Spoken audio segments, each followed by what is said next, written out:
Chapter 735. Big Ice Cube, I'll take care of you in the future. Chu Qingyan pressed her face against his back and smiled brilliantly. Unfortunately, she didn't see the person she was hugging and her face froze. Is your skin itchy again? He didn't care about her for a few days and she was already trying to take advantage of him? Chu Qingyan didn't care how cold his tone was. That was only to other people. Her family's Big Ice Cube only knew how to talk to her and had never really done anything to her. It was also because he doted on her that Chu Qingyan dared to speak so bluntly. I didn't say anything wrong. Wait until I earn big money, then I can take care of you.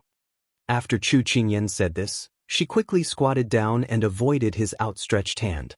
Then she slid close to his body and smiled as she reached out her hand again and hugged him from the front. Xiao Su felt that he had been seen through by this little fellow. Looking at her smug face, he really didn't know if he should be soft-hearted. It was rare for her to be so lovey-dovey. Xiao Su didn't care about her rude words and took a step back. The person hugging him also took a step forward, just like a sloth hanging on his body. Xiao Su pursed his lips and smiled. Then he leaned against the tree trunk and allowed the person on top of him to rub against him. You've just opened for business today and you've already lost your sense of measure? Although Xiao Su was teasing her, there was a rare touch of seriousness in his words. How could Chu Qingyan not know that he was taking the opportunity to lecture her? She pursed her lips and said, I'm sharing my joy with you. I'm serious outside. If you don't appreciate it, so be it. After saying this, she let go of her hand and planned to turn around and leave. But before she could take 2 steps, she was pulled back by the person behind her. Her lips curled up slightly, but she didn't dare to show it too obviously. Stop fooling around. His reprimanding tone was full of pampering. Xiao Su held her tightly in his arms, unwilling to let her leave at this time. Chu Qingyan still wanted to say a few more words to him, but she gave up after thinking about it. With the big iceberg's temperament, it was already not easy for him to tolerate someone throwing a tantrum in front of him. She should know her place. In addition, she had been so busy recently that she rarely had time to be alone with him, so she relaxed her body and leaned against him. The bank's deficit has been replenished these few days, Xiao Su said lightly. Chu Qingyan was slightly surprised. Shi Qing and Li Buqing had plotted against her and embezzled quite a bit of the money. In the future, it would all fall into the hands of the mastermind. She did not expect to be able to get it back. Just as she was thinking, the person in front of her continued. I know you don't want to take the bank's money for free, but you don't have to worry too much about the bank's operating situation. The Su family bank has been operating for more than 10 years, so it has its own value and way of surviving. Chu Qingyan listened for a long time and finally understood. Big Iceberg, you mean that the bank doesn't lack money, so you don't want me to be frugal? As soon as she finished speaking, he knocked her head mercilessly. It hurts. I didn't ask you to be a spendthrift. Xiao Su pressed her head into his arms and shook his head helplessly. I know. Chu Qingyan rubbed her nose. She thought it was like in Korean dramas, where the male lead waved his hand and the money was all given to her as pocket money. It turned out that dreams were very rich, but reality was very harsh. The two of them stood there quietly for a while. Chu Qingyan suddenly remembered that she had been busy with her own matters and hadn't paid attention to her big iceberg. Nothing happened in the capital recently, right? Xiao Su expressed his disdain towards her sudden discovery of her conscience. 4th Imperial brother has already reached the border. Imperial mother hasn't sent any more letters, so she probably stopped. He casually picked out 2 things to talk about. When Chu Qingyan heard Xiao Ran's name, she still felt a bit empty. Then she said, back then he almost poisoned me to death with a plate of pastries. I still remember that little tyrant look. Now that he's grown up and can start his career, I suddenly feel that time is unforgiving. Just as she finished speaking, she received another chestnut on her head. Chu Qingyan blinked her watery eyes and rubbed her red forehead as she glared at him. So sad at such a young age. Xiao Su ignored her rolling eyes and bluntly refuted her words. Che, in this life, one can close one eye and pass away. Once one closes one's eyes, one dies. So time waits for no one. It passes in the blink of an eye and I don't even have time to sigh. Chu Qingyan muttered a few words. Then she changed the topic to Xiao Ran. Then how is the battle on the front line? Even though she didn't want to know about these things, but with the situation they were in, she had to participate in the planning. Before Xiao Ran arrived, they had already lost 2 cities.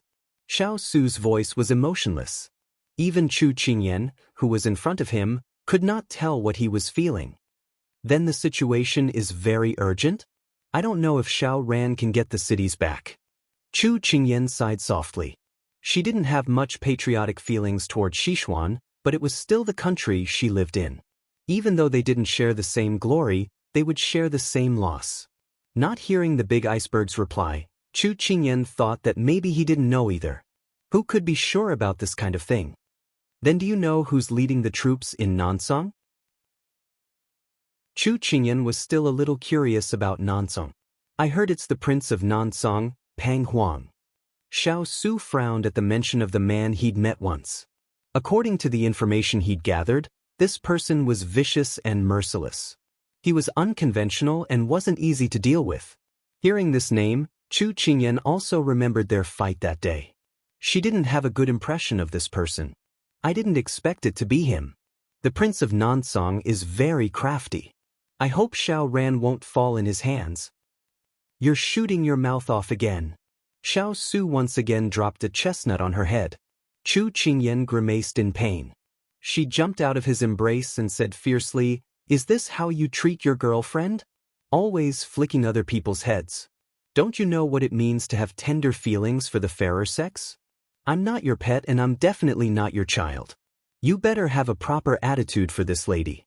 Otherwise, people will think that I have an older brother or an elder."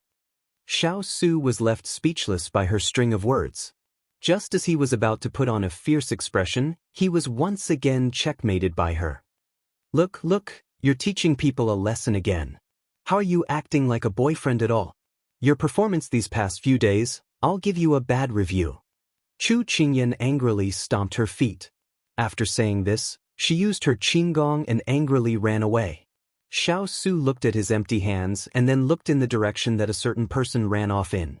He suddenly felt a dull pain in his temples. At this time, a weak voice sounded out. "Master, are you all right?"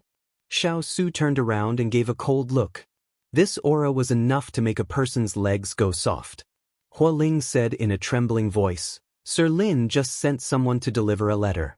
Seeing his master take the letter, Hua Ling wiped the sweat off his forehead. He didn't want to provoke his master at this time, so why was he so unlucky? Chapter 736. For Feng Yi to send him a letter at this time, it must be something important. Xiao Su opened the letter as soon as he received it. After quickly skimming through the words, he couldn't help but pinch the paper in his hand. He didn't expect Imperial concubine Lu's family to stretch their hands so far.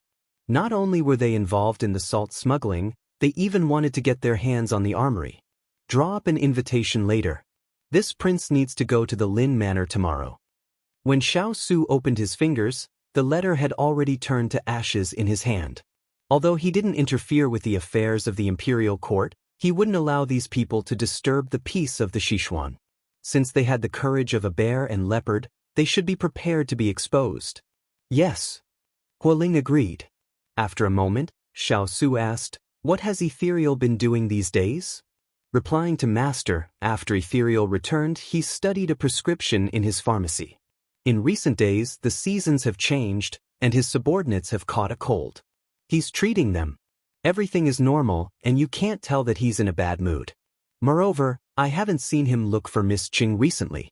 It seems that he's really let go of Miss Cheng. Hua Ling knew what his master wanted to ask, so he explained tirelessly. Xiao Su raised his eyebrows. He obviously didn't believe it. When Hua Ling saw his master's expression, he couldn't help but chuckle. Actually, this subordinate doesn't believe it either. I heard that before Hua Ling's abnormal behavior, the young princess consort had a secret talk with him for an entire afternoon. I don't know what they talked about, but after that, Ethereal became like this. Presumably, the little fellow couldn't stand it and couldn't help but give Ethereal some advice. However, he didn't know what it was. Xiao Su was also worried about this subordinate of his who had followed him for so many years. Back then, he didn't know about the relationship between Ethereal and Qing Yanluo. But even if he knew, he wouldn't interfere. However, he couldn't let Ethereal stay in the medical hall because Ethereal had a more important mission. He wouldn't feel guilty about Qing Yanluo, but he couldn't bear to see his subordinate suffer so much because of a woman. If it was before, he would not understand this kind of love entanglement, but since he and the little fellow confessed their feelings, he could also understand this kind of love that could not be obtained, so he also had the heart to hope that the two of them would reconcile. Seeing his master not speaking, Hualing couldn't help but ask curiously, "Just now, little young master seemed to be a little unhappy. Did something happen?" He had just arrived and brushed shoulders with the angry young master. When he arrived, he saw that his master's expression was not right, so he first talked about business. Now that he saw that his master's expression had eased, he fearlessly asked. Xiao Su didn't answer. After thinking for a moment, he said, "How's the selection of people a while ago?" Hualing didn't know why his master suddenly brought up those tacticians who sought refuge, but he still answered honestly, "Their backgrounds have been investigated and they have also been tested. About 8 people have been retained." After a moment of silence, Xiao Su spoke again. "This prince wants to give them a question to test them." Hualing immediately became spirited and quickly nodded. However, when he came out of the study, Hualing's feet were a little unsteady. He looked at the test question in his hand and suddenly shed a tear of sympathy for those tacticians who were eager to get into the good books of his master. On the paper was written, "Talk about how to get along with your wife." Hualing scratched his head. How was he supposed to explain his master's profound intentions to those people? So troublesome. However, when the tacticians far away in Lian City received this question, they didn't think that His Royal Highness was asking for advice on how to court his wife. Instead, the question that His Highness Prince In came up with seemed ordinary, but in fact, it was very profound. Was His Highness using this small question to test their understanding of how to govern a country by cultivating one's body and unifying one's family? As the saying goes, if you don't sweep a house, how can you sweep the world? Country, and family were also very important. So was this extending from managing a family to managing a country? It really was profound. As expected of His Royal Highness, he could actually think of such a question. They had to think carefully before writing. If Chu Qingyan knew about this, she would definitely have a flock of crows flying over her head. After being tired for several days, Chu Qingyan was finally able to relax with the success of the product launch. After taking a beautiful bath, she fell asleep as soon as she laid down, completely forgetting about Xiao Su's 3 flicks to the back of her mind. The next morning, Chu Qingyan woke up at the same time as usual. She washed up and did her morning exercise in the yard before going to the side room to see the proud gerfalcon. When she walked in, she saw Little Trouble and the other 2 children squatting in front of the gerfalcon. They were staring at each other, but the gerfalcon didn't seem to care about the 3 little ones. Little Trouble was lying on the side, occasionally looking at the 3 little ones and not giving the gerfalcon any face. At this moment, Chu Qingyan came in. The 3 little ones turned their gazes and ran towards her, jumping around her feet. Chu Qingyan realized that these little ones had gained quite a bit of weight in just a few days. It seemed like the food in the residence was too good. She wondered if she should bring them out for a walk. After all, the more they ate, the fatter they would get, and it would be inconvenient for them to exercise. She didn't expect them to catch a few mice, but they should at least take on the responsibility of looking after the house. Chu Qingyan picked up 2 of them. They were really heavy. She walked in front of the gerfalcon and examined its injuries.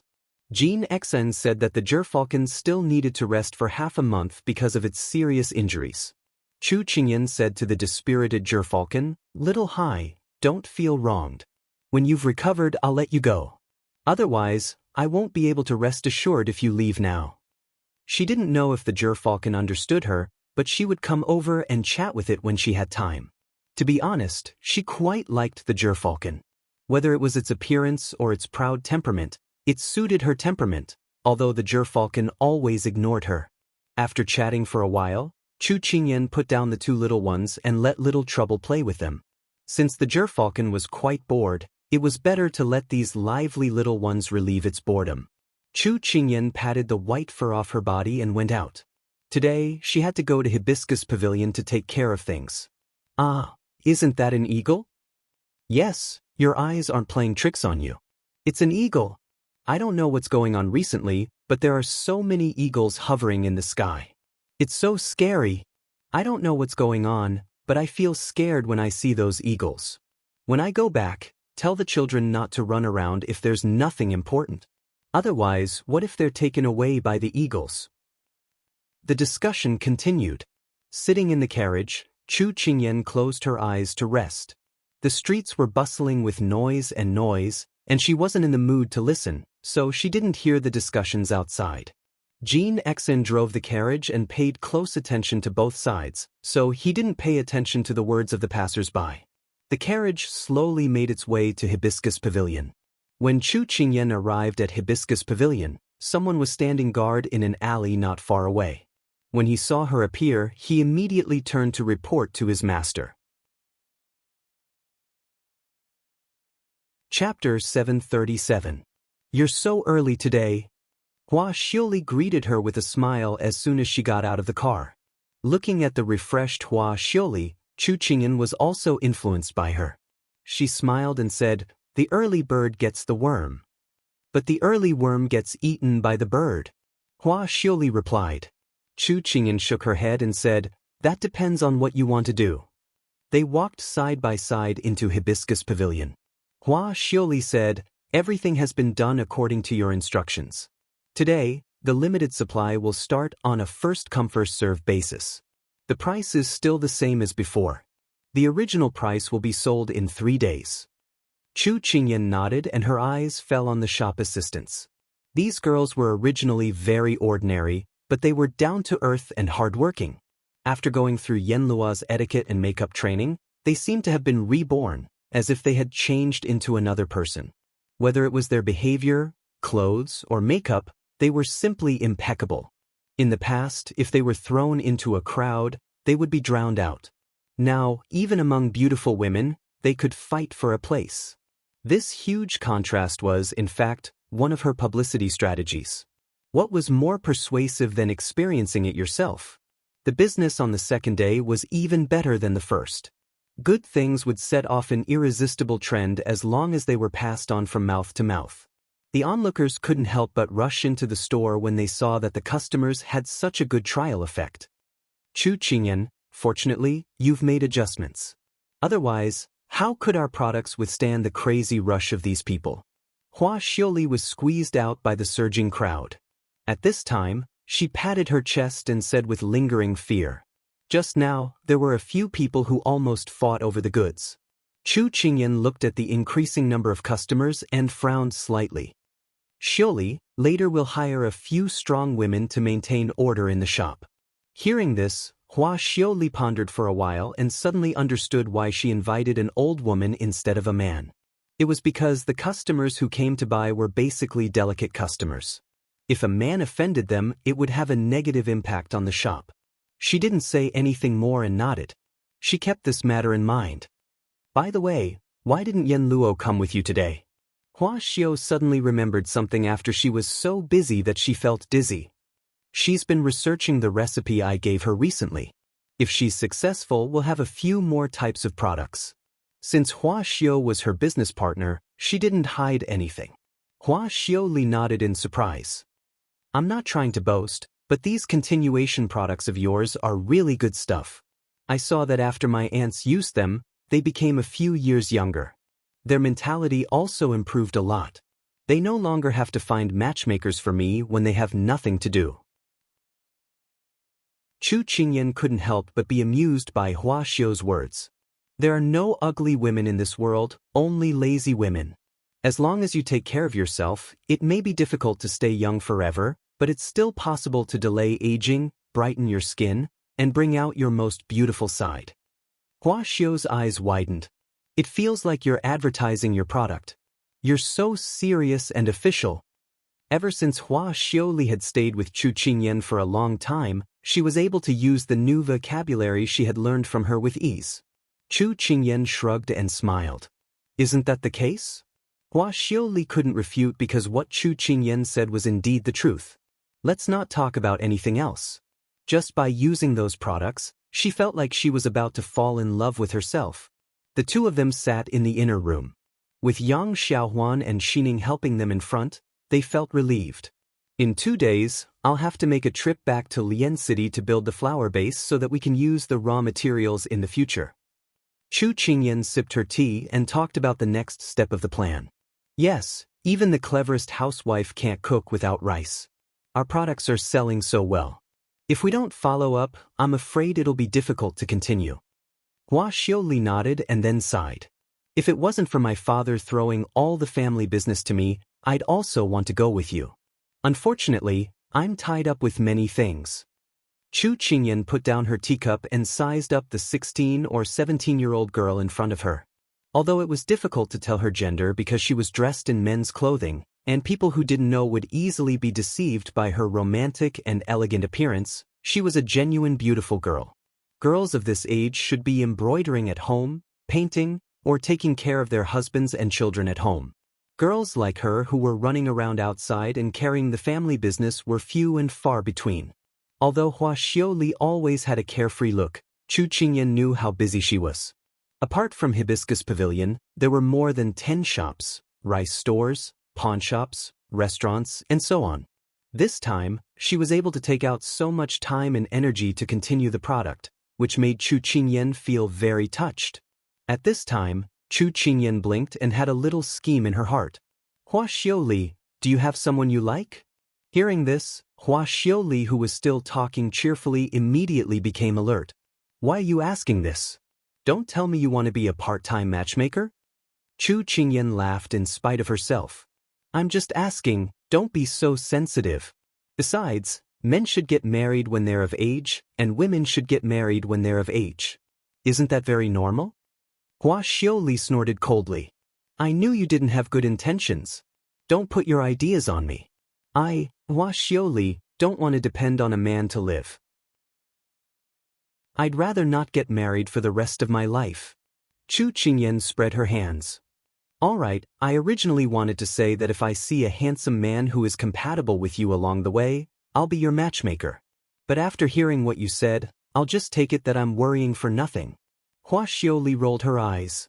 A handsome man, that's something I can consider. These words made Chu Qingyan call her a love-struck fool. But since she had already spoken, Chu Qingyan really began to look out for Hua Xiaoli.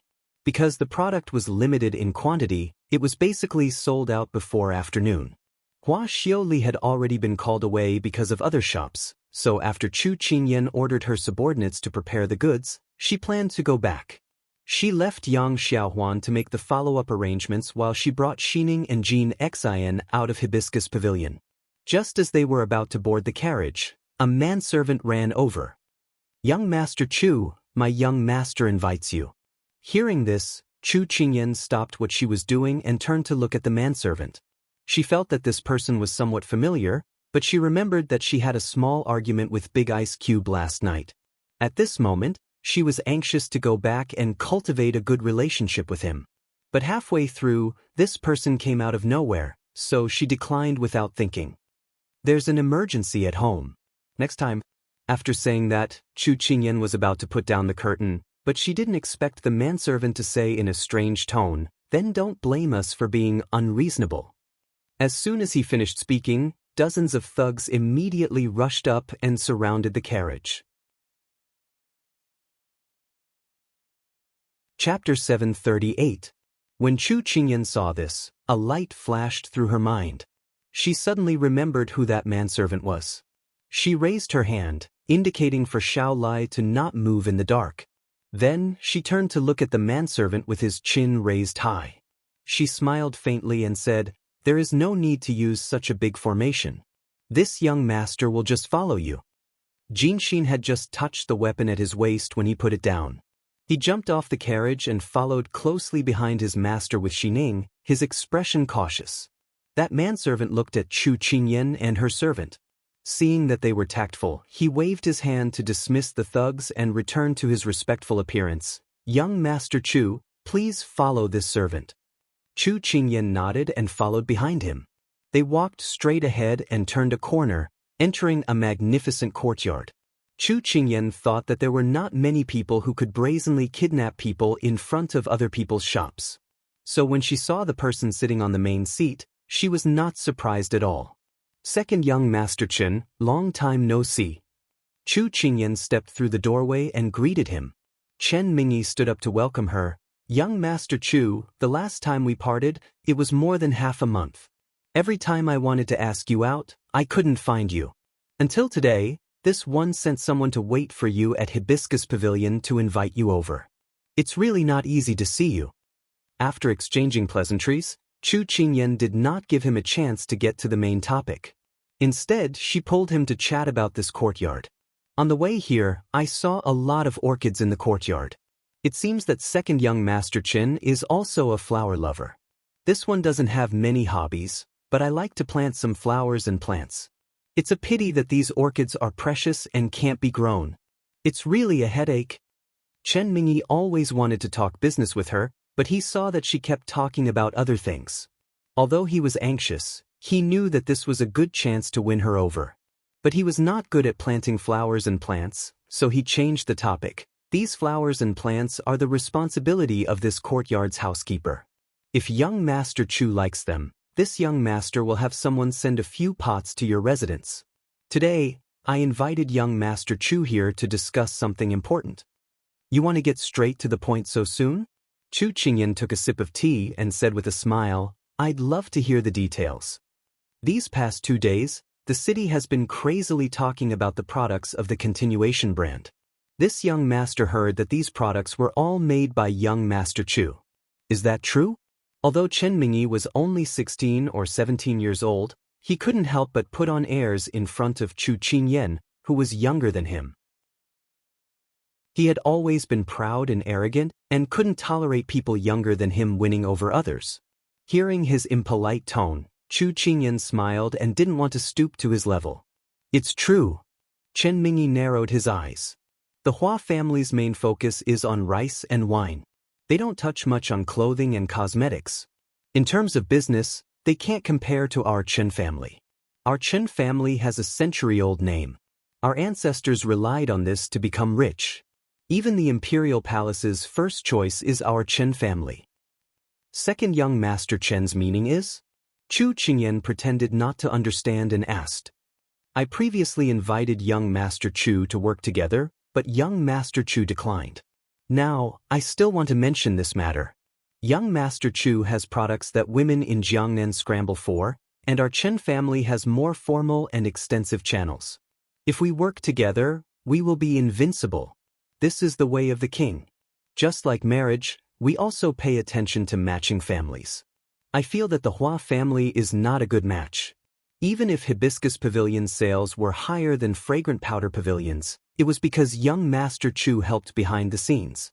Otherwise, how could the Hua family's rouge and cosmetics business win over our Chen family? Young Master Chu, you should reconsider," Chen Mingyi said vehemently. He was afraid that Chu Qingyan, who had just arrived in Jiangnan, didn't understand the difference between the two families. He had investigated her background long ago. She had no business experience, and her background was a blank. Generally, there were only two possibilities when one's background couldn't be investigated. One was that her family's background was too large and could be concealed by others. The other was that she was so innocent that there was nothing to investigate. However, Chen Mingyi felt that this person belonged to the second type. After all, there were only a few people who came and went by her side. It couldn't be said that she came from a large family. Therefore, Chen Mingyi's tone wasn't tactful or respectful. It was as if he was giving her face by being willing to talk about cooperation in person. Chu Qingyan smiled faintly and said, "Second young Master Chen's words are quite reasonable." Chen Mingyi thought that she was moved, and a smug expression appeared on his face. "Since young Master Chu also agrees with this young master's words, why don't we talk about cooperation? How much is the Hua family willing to give you? Our Chen family will add 10%. This was indeed a great temptation, but Chu Qingyan shook her head. Although second young Master Chen's words are very reasonable, this one has already reached an agreement with young Master Hua's family. This one isn't the kind of person who goes back on his words. Therefore, I'm afraid that I can only disappoint second young Master Chen's good intentions. Although he had been in the business world for a few years and had already learned the skill of observing people's expressions, and used it to perfection, Chen Mingyi still couldn't see through the person in front of him. He originally thought that the conditions he threw out were tempting enough, but he didn't expect her to reject him. This made him very angry. Adding on the fiasco of Fragrant Powder Pavilion, he had long been holding his breath. If it wasn't for this person having a bit of ability and being valued by his big brother, and him taking on this task, he would have already beaten up this person who didn't know what was good for her. He Chen Mingyi, in this Jiang'an, wherever he went, he would be fawned upon and flattered by people.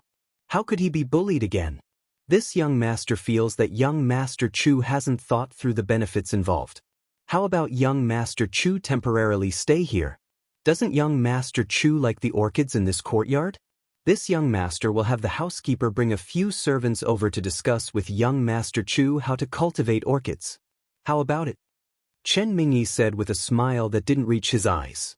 Chu Qingyan heard this and looked at the young man who was about the same age as Xiao. She raised her eyebrows. Second young Master Chen, even if the deal is not done, there is still benevolence. Are you planning to put this one under house arrest? People walk to higher places and water flows to lower places. This young master feels that young Master Chu can't see the situation clearly. Why don't you stay and think about it? This young master has good intentions. Chen Mingyi didn't care about her exposing him and admitted with a smile. Chu Qingyan smiled faintly. It seemed like this person thought that she had no one to rely on in Jiangnan. That was why he had stopped her in broad daylight and even said that she was under house arrest so openly. What if I say no? That's not up to you. Chen Mingyi dropped his pretense of kindness and sneered. As soon as he finished speaking, the hired thugs from before immediately rushed in. Jin Exen also held his sword and stood in front of his master. Chu Qingyan, do you think that one of your guards can stop this young master's men? Chen Mingyi laughed at her for overestimating her own strength. Chu Qingyan shrugged. I think that these people of yours aren't enough to fill the gaps between my Jin Xian's teeth. She didn't think that this person would be so arrogant. At this moment, a gentle voice sounded.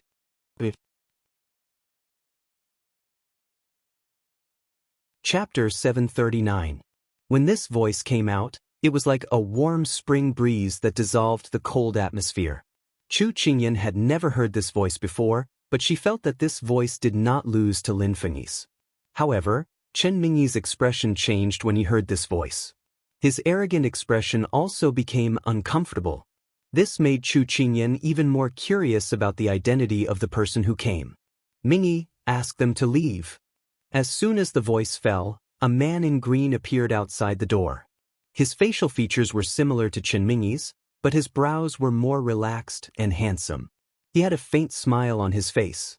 The sunlight outside shone in, and he stepped into the room under the sunlight. It was as if he saw the pure white pear blossoms slowly blooming in the warm spring of March. With just one look, Chu Qingyan could not help but sigh. The mountains and rivers of Jiangnan were really very nourishing. Everyone who walked out was a handsome man and a beautiful woman. However, she quickly calmed down. No matter how good-looking the people outside were, she was already taken. Besides, these people were not as good-looking as her big ice block. However, if Xiao Su knew what she was thinking, he would probably give her a few more chestnuts. Was it appropriate to describe a man as good-looking? Mingyi, don't be unreasonable. The gentle and handsome man lightly reprimanded Chen Mingyi. Although he was strict, there was a gentleness. It would not make people unhappy. Chu Qingyan was a little surprised by this person who suddenly appeared, but she quickly calmed down. Someone who could appear here and seem to be very familiar with Chen Mingyi, Chu Qingyan could already guess his identity. Big brother. Chen Mingyi's tone softened when he saw the person who came. Big brother? Chu Qingyan looked at the man in green and could not help but narrow her eyes. Could this person be the young master of the Chun clan, Chen Mingluan? Her guess was quickly confirmed. This one is Chen Mingluan, Mingyi's big brother. Mingyi is young and impetuous. Young Master Chu is a magnanimous person.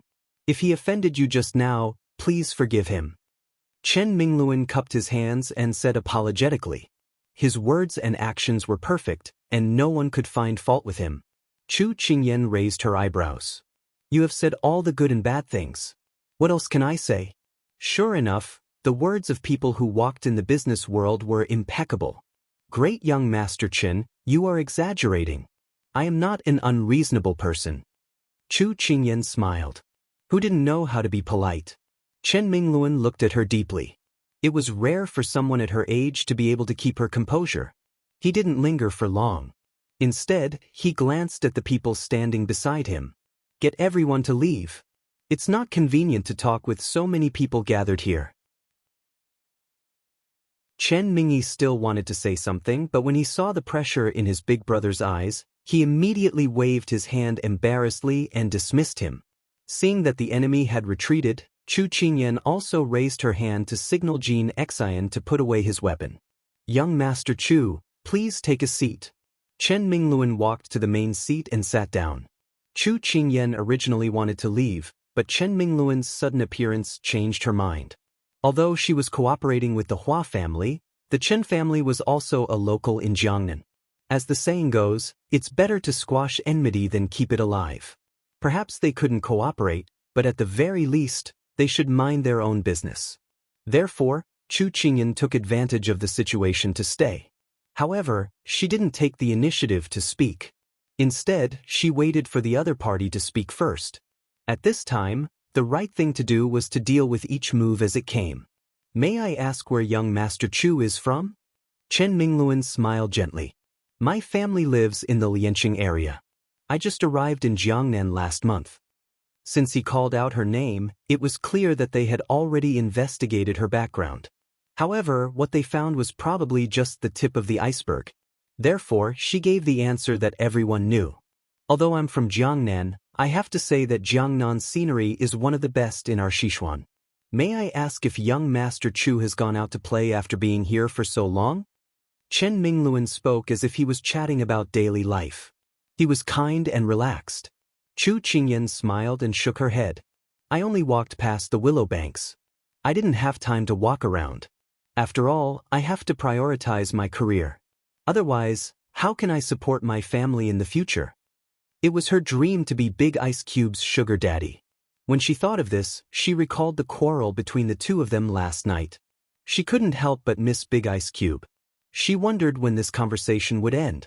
Chen Mingluan didn't expect to find out anything from her, but he could see that she was absent-minded.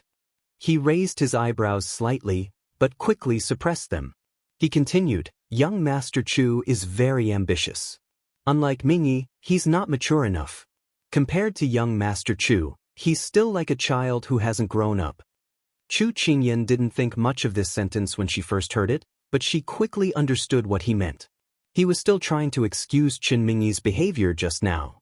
Perhaps he saw that her words were polite and official, so Chen Mingluan was still worried that she would bear a grudge over what happened just now. It was no wonder that the rumors said that eldest young Master Chen was gentle and polite. He didn't have the stink of money that businessmen usually had. He had the demeanor of a young master from an aristocratic family, and his way of doing things was as warm as the spring breeze.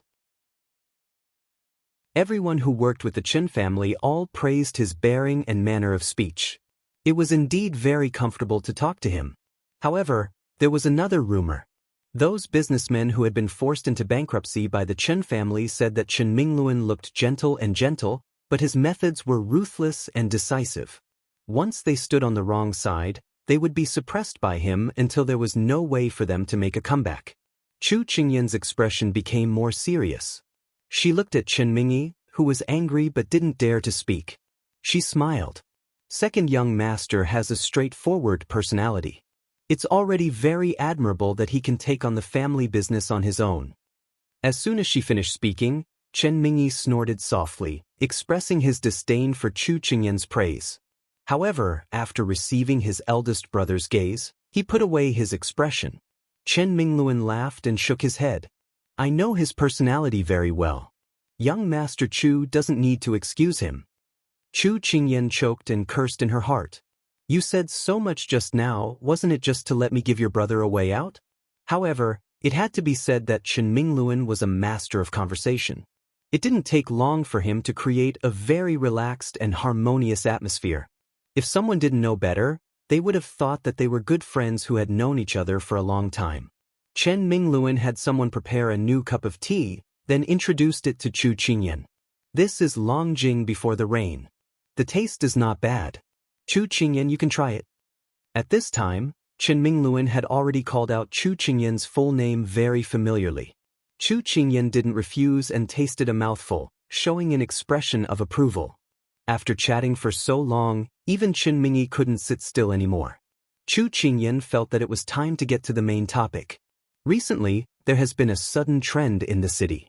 People are buying products that continue the brand. This popularity has made Mingluan gasp in amazement. Moreover, I heard that these products were all made by you, Chu Qingyan.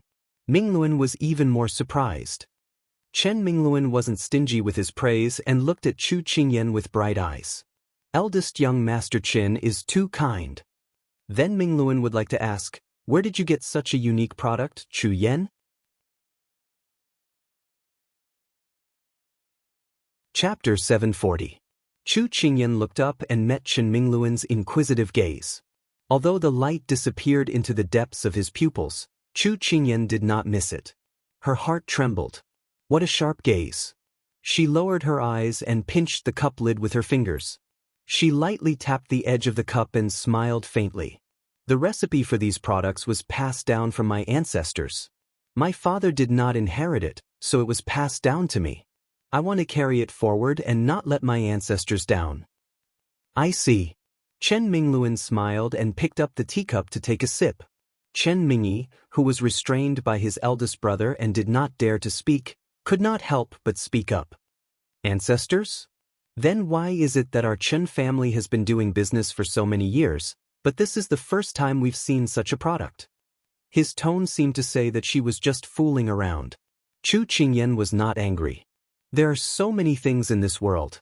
Even the most knowledgeable people can't guarantee that they know everything. This recipe has not been seen in the world for 100 years, so it's normal that no one knows about it. Chen Mingluan nodded. Chu Qingyan's words are reasonable. Perhaps our Chen family is in this business, so we are very interested in Chu Qingyan's products. Chu Qingyan smiled but did not say anything. Seeing that Chu Qingyan did not respond, Chen Mingluan's gaze turned cold. Only then did he regain his warm expression. Chu Qingyan, you said that you want to make a name for yourself in Jiangnan. I believe that you have the ability. However, based on my many years of experience in business, there are a few things that I don't know if I should say. Seeing the awkward expression on Chen Mingluan's face, Chu Qingyan sneered in her heart. Even if I don't let you say it, you will think of ways to beat around the bush. I might as well let you say it out loud so that I don't have to beat around the bush with you.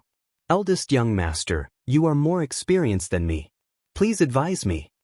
Chen Mingluan pondered for a moment before saying, your product has never been seen or heard of in Jiangnan, but as soon as it went on the market, it caused people of all ages to scramble to buy it. That's enough to show how great its potential is. In time, it will definitely be able to gain a firm foothold in Jiangnan, but, eldest young master, there's no harm in speaking your mind. Chu Qingyan smiled. After being in business for so many years, I've concluded that there are a few key points to success. The first is strength, the second is opportunity, and the last is a partner. Now that you've met the first two requirements, let's talk about the last one. Chen Mingluan glanced at Chu Qingyan and saw that she had a serious expression on her face. He raised his eyebrows and continued, in Jiangnan, the top three in the rouge and face powder industry are the Wu family, the Xiao family, and our Chen family. We have the most reliable supply channels and many years of experience. Although the Hua family has an unshakable position in Jiangnan, they have only begun to explore this industry in recent years. Their ability is still lacking. When I learned that Chu Qingyan was working with the Hua family, I was very surprised. Later, when I learned that you had just arrived in Jiangnan, I guess that you were unfamiliar with Jiangnan's business and made such a decision. Now that you've just begun to try it out, why don't you choose a strong alliance? Chen Mingluan's smile was warm and bright, as if he was saying that the tea was good, but his words were sowing discord between her and the Hua family. He was even offering an olive branch. Chu Qingyan pursed her lips. The meaning of this person's words was almost the same as Chen Mingyi's, but they were more pleasing to the ear and less annoying. To be honest, if it weren't for her strong willpower, she was afraid that she would have changed sides as he attacked step by step. It wasn't because she was moved by the strong alliance, but because this person spoke gently and had an unguarded smile. He was very easy to convince. She could finally understand the evaluation of him in the rumors. Eldest young Master Chen's words are very reasonable, but this one has already promised young Master Hua's family. I really can't do such a treacherous thing. Doing business is about integrity. If this one were to break the contract with the Hua family today, wouldn't it make people suspect that this one is a mercenary? Even if this one were to work with others, there would be criticism. Who would dare to do business with this one in the future? Chu Qingyan put on a very difficult expression and sighed repeatedly as she spoke. It was as if she didn't understand the situation clearly and missed out on so many good opportunities. Chen Mingluan wasn't surprised by her answer, but after listening to her words, his gaze became more meaningful. With regards to the matter of cooperation, the two were well aware. Thus, they didn't continue to discuss it. After changing the topic and talking about flowers and grass, Chu Qingyan found a reason to leave. After Chu Qingyan left, Chen Mingyi, who had been mute for the entire afternoon, jumped up. His expression was very angry. This Chu Yen really doesn't know what's good for her. The two of us have said so much, but she didn't listen to a single word. Just now, big brother, you should have let me capture her and see if she would agree. Chen Mingluan glanced at his own younger brother, his expression indifferent. Chu Yen is a talent, but fighting force with force isn't the way. You should change your impulsive character. Don't tell me you still haven't learned your lesson from the incident at Fragrant Powder Pavilion? Chen Mingyi felt wronged. We were doing well. If it wasn't for Chu Yen helping the Hua family cat, how could we have lost so badly in half a month? This time, when Chu Yan's products went on the market, not only Fragrant Powder Pavilion, but the other shops also lost their business. I couldn't eat or sleep well for 2 days. Putting down the teacup in his hand, Chen Mingluan smoothed out the creases on his sleeves and said leisurely, "Did I ask you to sigh and complain?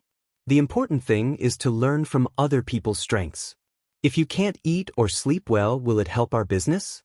Chen Mingyi was bitter. Big brother's lecture is right. What do you think about Chu Yan's matter? Just now, I didn't intend to persuade her. After talking so much, I just wanted to understand this person. It's better to meet her in person than to hear about her.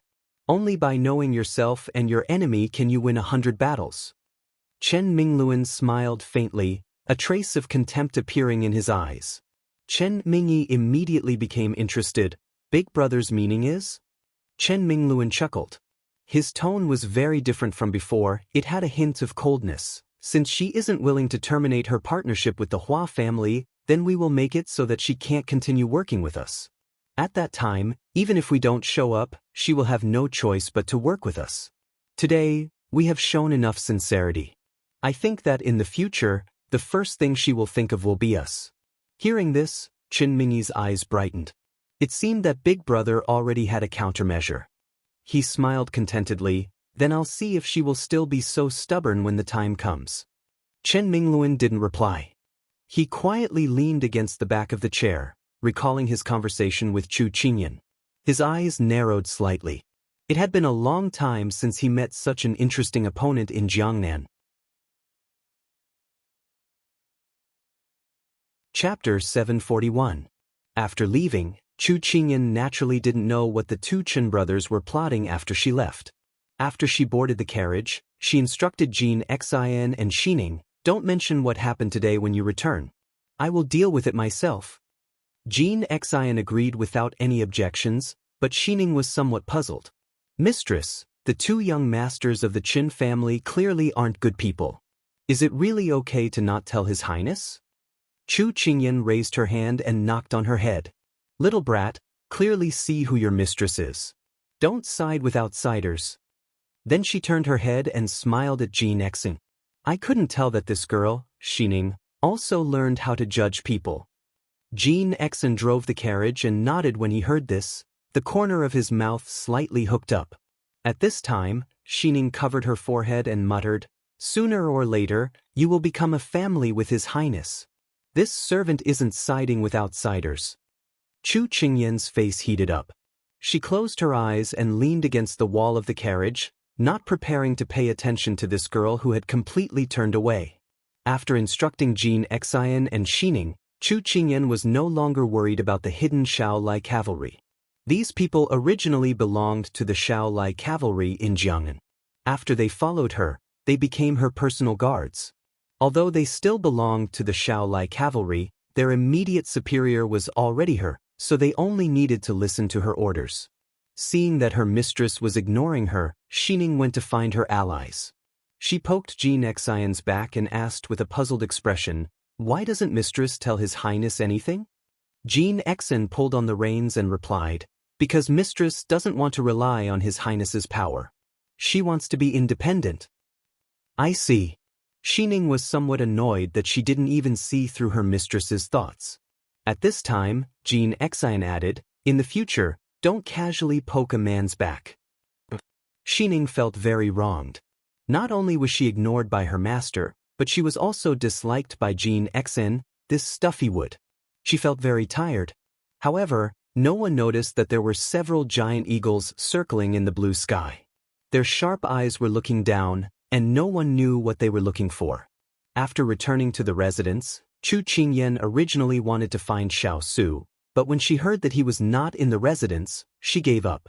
At this time, the housekeeper came up to report that First Master Chu and his wife had moved into the residence today.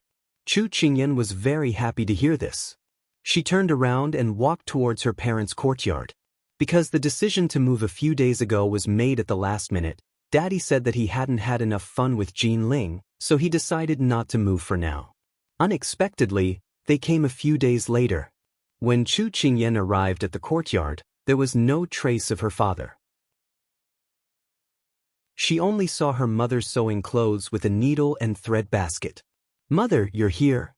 Chu Qingyan threw herself at her mother the moment she entered the door. Her daughter's actions frightened Mother Chu so much that she immediately removed the needle and thread. Otherwise, it would be terrible if she accidentally pricked her precious daughter.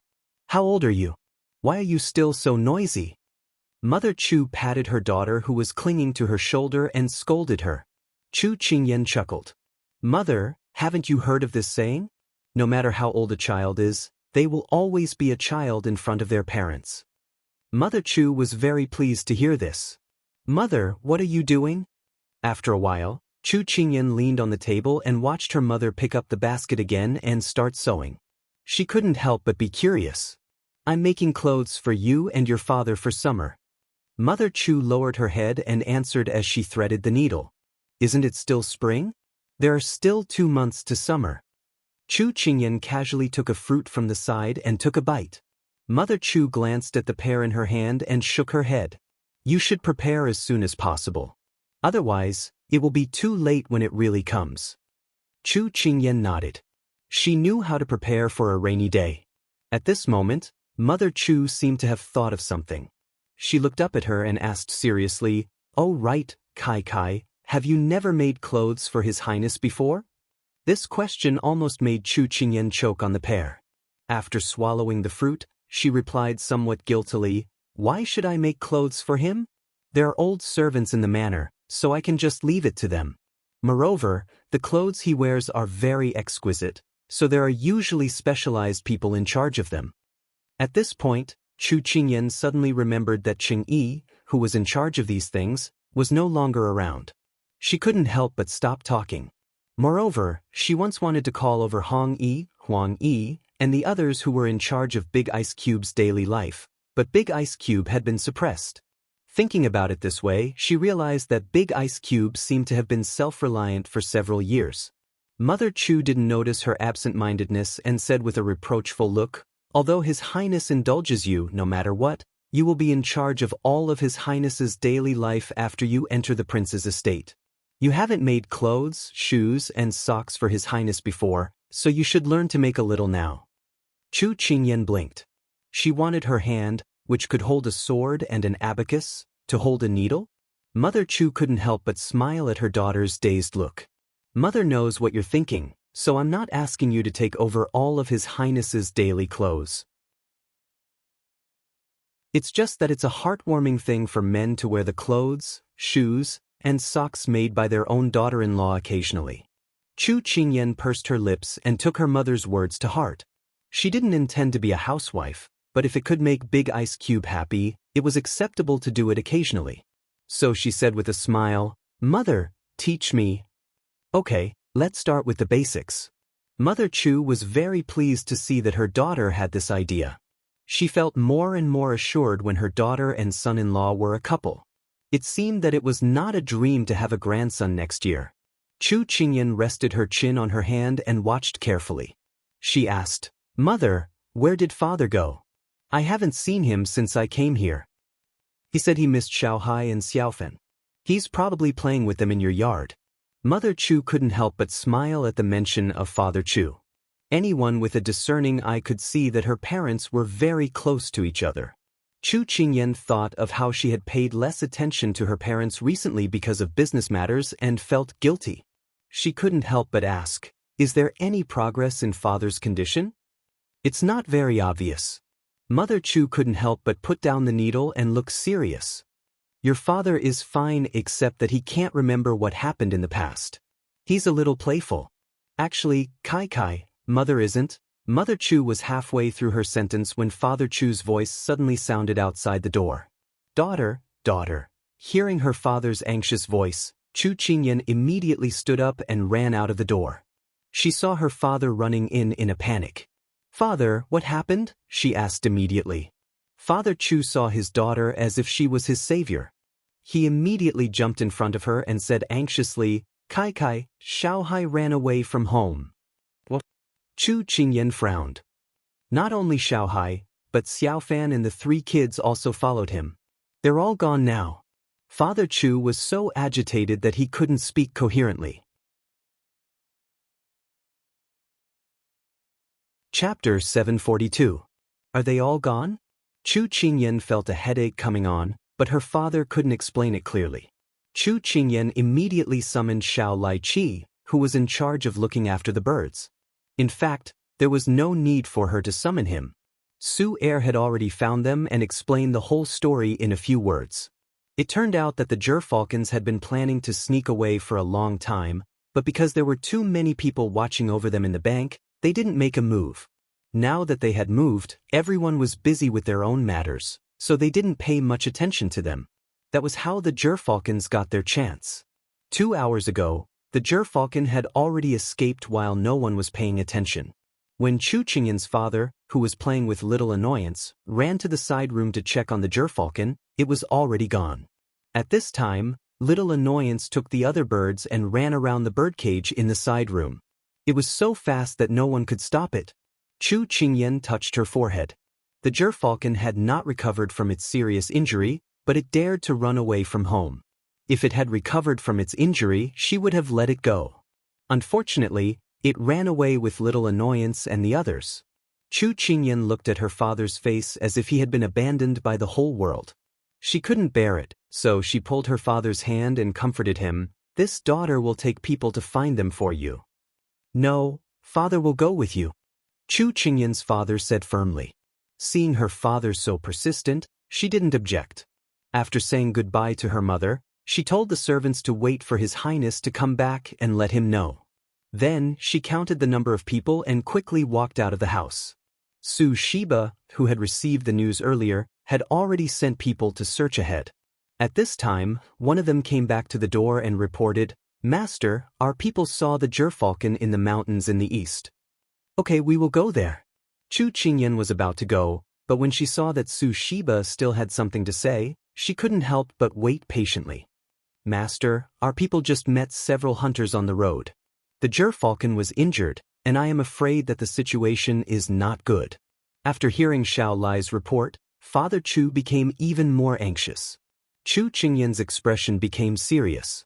Gerfalcons were big and had outstanding looks. It would be bad if they were targeted by hunters. This time, she didn't dare to delay and immediately led people to search. The group of people rode on horses for an hour before they saw the forest in the distance. Chu Qingyan only remembered that Jiangnan's picturesque scenery had more than just the water, there were also green mountains. She had seen so many buildings in the past month that she had almost forgotten that Jiangnan's most famous feature was its mountain range. However, this wasn't the time to appreciate the beautiful scenery. Looking at such a large forest, Chu Qingyan was in a dilemma. The mountains and seas were vast and boundless. How could she find it? Su Qi, who had been waiting in front of the forest, immediately came forward to join her. Master, Su Yi and the others have already split into 3 groups. Chu Qingyan nodded and then said to the people behind her, "You guys divide into 5 teams and go into search. Su Qi, you go back to the mansion to recruit more people. Father, you just stay with me. If there's anything, just contact me with signal fireworks." No one had any objections and split up. Chu Qingyan was followed by Su San, Su Si, Jin Exen, and her father. She quickly got off the horse and was about to lead people forward, but she saw her father standing in the same place. She didn't know what he was thinking, so she tried to call out to him. Chu Qingyan's father came back to his senses and looked at his daughter with some brilliance in his eyes. "Daughter, this scene seems familiar. Father seems to have experienced it before. There's the light of swords and the sound of gongs and drums. It's so noisy, so chaotic." Chu Qingyan raised her eyebrows slightly. Could it be that her father remembered the things that happened on the battlefield? At this time, Chu Qingyan's father jumped off the horse. He was very nervous, as if the light in his eyes was just a momentary blur. He said eagerly, Kai, don't just stand there. Let's go find Xiao Hai and the others." Hearing this, Chu Qingyan couldn't help but smile. For now, it was better to do business. "Let's go." The 5 people immediately stepped into the forest. Although it was already afternoon, as soon as they entered the forest, the sun seemed to be blocked out, and the cold air rushed to their bodies. After searching for nearly 2 hours, they still didn't see any trace of the animals. Su San rubbed his nose and said, "Master, the mountain is not far ahead. It's already evening. If we continue to go deeper, we won't be able to come out until nightfall. There are many ferocious beasts in the deep mountains. This subordinate thinks that you and Master Chu should go back first. Leave the rest to us to find." Chu Qingyan's eyes were locked on the dark distance. She shook her head and said, "The gerfalcon has not recovered from its serious injuries. The cold air in the deep mountains will worsen its injuries. We must find it as soon as possible. Moreover, there are many fierce beasts. Xiaowan and the others are afraid that something bad will happen to them. So, the more people we have, the better." Although Su San and Su Si were eager to protect their master, when they heard their master's words, they could only obey. Chu Qingyan turned around and wanted to say something to her father, but he beat her to it. "Father will go with you. The more people we have, the better." Father Chu said and walked ahead, not giving his daughter a chance to regret. Chu Qingyan smiled. She already knew that her father wouldn't go back obediently. She just wanted him to be careful when he went in. The group walked into the depths of the forest. Because the place was too big and the trees were too dim, Chu Qingyan and the others lit torches. But because of this light, it attracted danger. When the ground started to tremble, Chu Qingyan already had a bad premonition. When a brown bear that was as tall as 2 people and drooling appeared in front of her, she couldn't help but twitch her mouth. She had always wanted to go to the zoo to see the grizzly bear. She didn't expect that her dream would come true here. But the baby didn't want to see it at this time. Obviously, the dazzling light of the fire stimulated the wild bear. Although it looked clumsy, its movements were not slow. It took a step forward and attacked Chu Qingyan and the others. Chu Qingyan immediately retreated with her father. Su San and Su Si pulled out their weapons and blocked in front of the wild bear, waving their swords to cut it.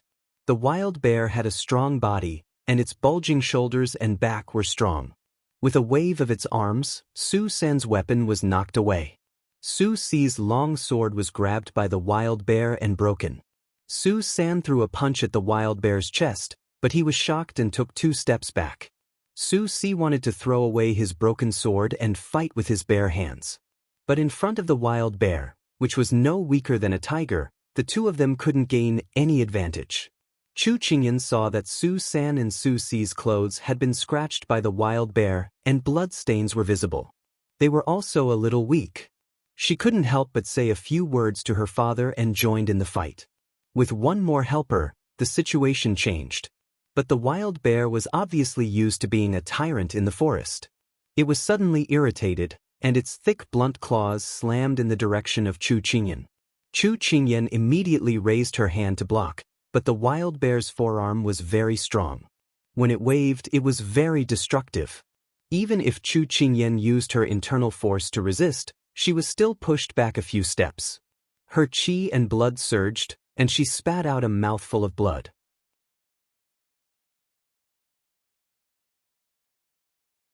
Chapter 743. Chu Qingyan's vomiting of blood immediately shocked the 3 of them. Su San and Su Si quickly moved closer to their master, surrounding her to protect her from the wild bear's attack. Kai, are you okay? If we can't beat it, let's run. Chu Qingyan's father was anxious, but due to his daughter's previous warning, he didn't dare to leave the circle she had drawn for him. Chu Qingyan heard his words and waved to her father, indicating that she was okay, but this delay allowed the wild bear to attack again. Although the wild bear was heavy, it was very fast. Su San and Su Si managed to block its claws, but they didn't expect its round head to slam into them.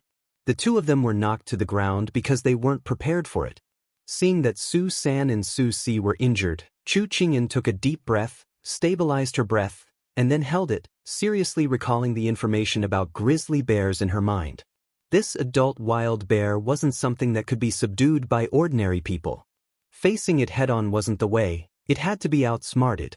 Very quickly, she thought of something. Su San, Su Si, don't stand up. Chu Qingyan stopped the 2 of them from confronting it head-on, then motioned them to bend down and whispered, "The weakness of the wild bear is its poor eyesight, don't appear in its sight." Under Chu Qingyan's command, the 2 of them had already obeyed, and Chu Qingyan's father immediately squatted down, his eyes looking at the wild bear.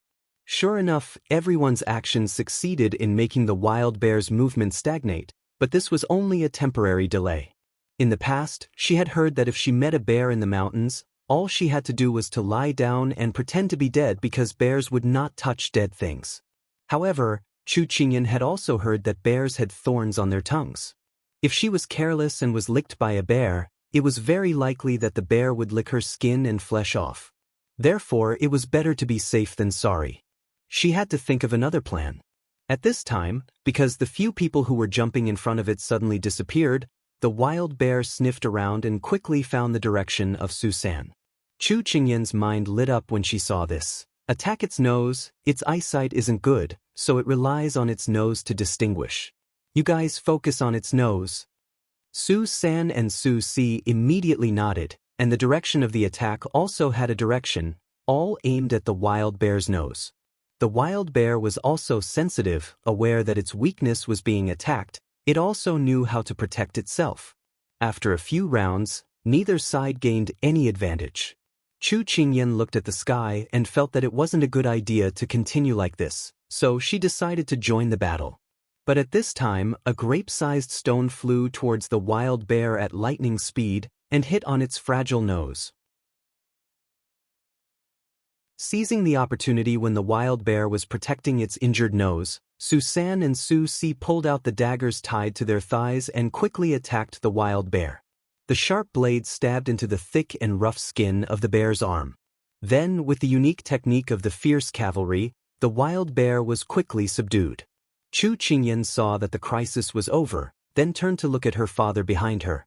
Seeing the wooden slingshot in his hand, she couldn't help but smile. "Father, thank you for your help, otherwise we would have been entangled with this wild bear for a long time." Father Chu laughed. "This wooden slingshot is really good to use, and it's very powerful. Later, I'll ask him to make you one to play with." At this time, Su San wiped the blood on his face, came over and reported, "Mistress, the wild bear is unconscious, and it won't wake up for at least an hour. What should we do next?" Chu Qingyan looked at the sky. The sun was about to set, and the mountain wind was gradually biting. This was not a place to stay for long. The first wild bear appeared, and there was no guarantee that there would be a leopard or tiger later. The deep mountain forest was really not a good place to go. Just as Chu Qingyan was thinking, a rustling sound suddenly came from the distant trees, and it was particularly clear in the strange atmosphere of the whistling cold wind. Everyone immediately raised their vigilance. Su San and Su Si looked at each other and nodded. One of them stood in front of their mistress, and the other held a dagger and went forward to check. At this time, a white ball suddenly jumped out from the layers of leaves. Su Si was about to swing his dagger at it, but when he saw it clearly, he suddenly stopped. "Isn't this Xiaonuan's baby?" Su Si put away his dagger and was about to pick it up, but it nimbly dodged, and then rushed to his mistress like an arrow. Chu Qingyan did not expect to meet Snowflake Cake here. She reached out her hand, and Snowflake Cake jumped into her arms. Xiaonuan's 3 babies were not named by their father, so she casually named them according to their appearance. The oldest was called by Yutong, the second one was called Snowflake Cake, and the youngest one was called Glutinous Rice Ball. The one who ran back was the second one, Snowflake Cake. "Snowflake Cake, why are you alone? Where are your mother and the others?" Chu Qingyan hugged it and asked. After rubbing against its mistress, Snowflake Cake remembered its mission. It struggled to jump out of its mistress's arms, then bit the corner of her clothes and dragged it in the direction it came from. Chu Qingyan looked in the direction it was going, then lowered her head to look at Snowflake Cake. "Are you taking me to find your mother and siblings?" Snowflake Cake heard this and immediately let go of her sleeve, then howled to the sky. Chu Qingyan understood what it was trying to say. She nodded and smiled. "I got it. Why does your voice sound like a wolf's howl? Quick, quick, lead the way." Snowflake Cake shook its white fur. "I am a wolf. Mistress, you're just blind." Soon, Chu Qingyan and the others immediately followed behind Snowflake Cake and quickly ran inside. After rushing through the darkness, they soon saw a large light. Chu Qingyan frowned slightly. Is there someone in front? Just as she was wondering, the closer she got, the more she heard a mournful voice. The voice was familiar, so Chu Qingyan immediately sped up, past Snowflake Cake, and jumped into the fire. Chu Qingyan had expected many situations, but she had never thought that it would be like this. 5 or 6 people wearing animal clothes and holding long spears were confronting Xiaonuan and the others, and at their feet were the gerfalcons, who were chained, and Glutinous Rice Ball, who was locked in a cage. When Little Annoyance and Little Youngest saw her, they seemed to have found their backbone. They immediately leaned towards her and whimpered. Although Chu Qingyan could not understand what they were saying, she could roughly guess that they were complaining and expressing their feelings of grievance. Chu Qingyan reached out to comfort the 2 animals, then turned to the men who were looking at her vigilantly. "Who are you? Why did you catch my 2 pets?" Bai Yutong and the others also showed their teeth.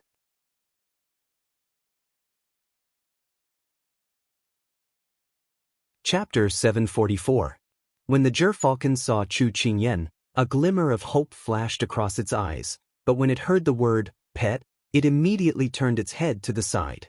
The dignified king of 10,000 eagles was called a captive pet. Where would he put his face? How could it command its subordinates in the future? Chu Qingyan was so focused on checking if they were injured that she didn't notice the gerfalcon's disdain. At this time, her eyes were on the men in animal skins with strange colors on their faces. She could feel the strong hostility emanating from them, as well as a murderous aura that could not be ignored. "Your eagle? Heh, whether it's yours or not, we want this eagle and those snow wolves," one of the tall men said rudely, not paying any attention to Chu Qingyan at all.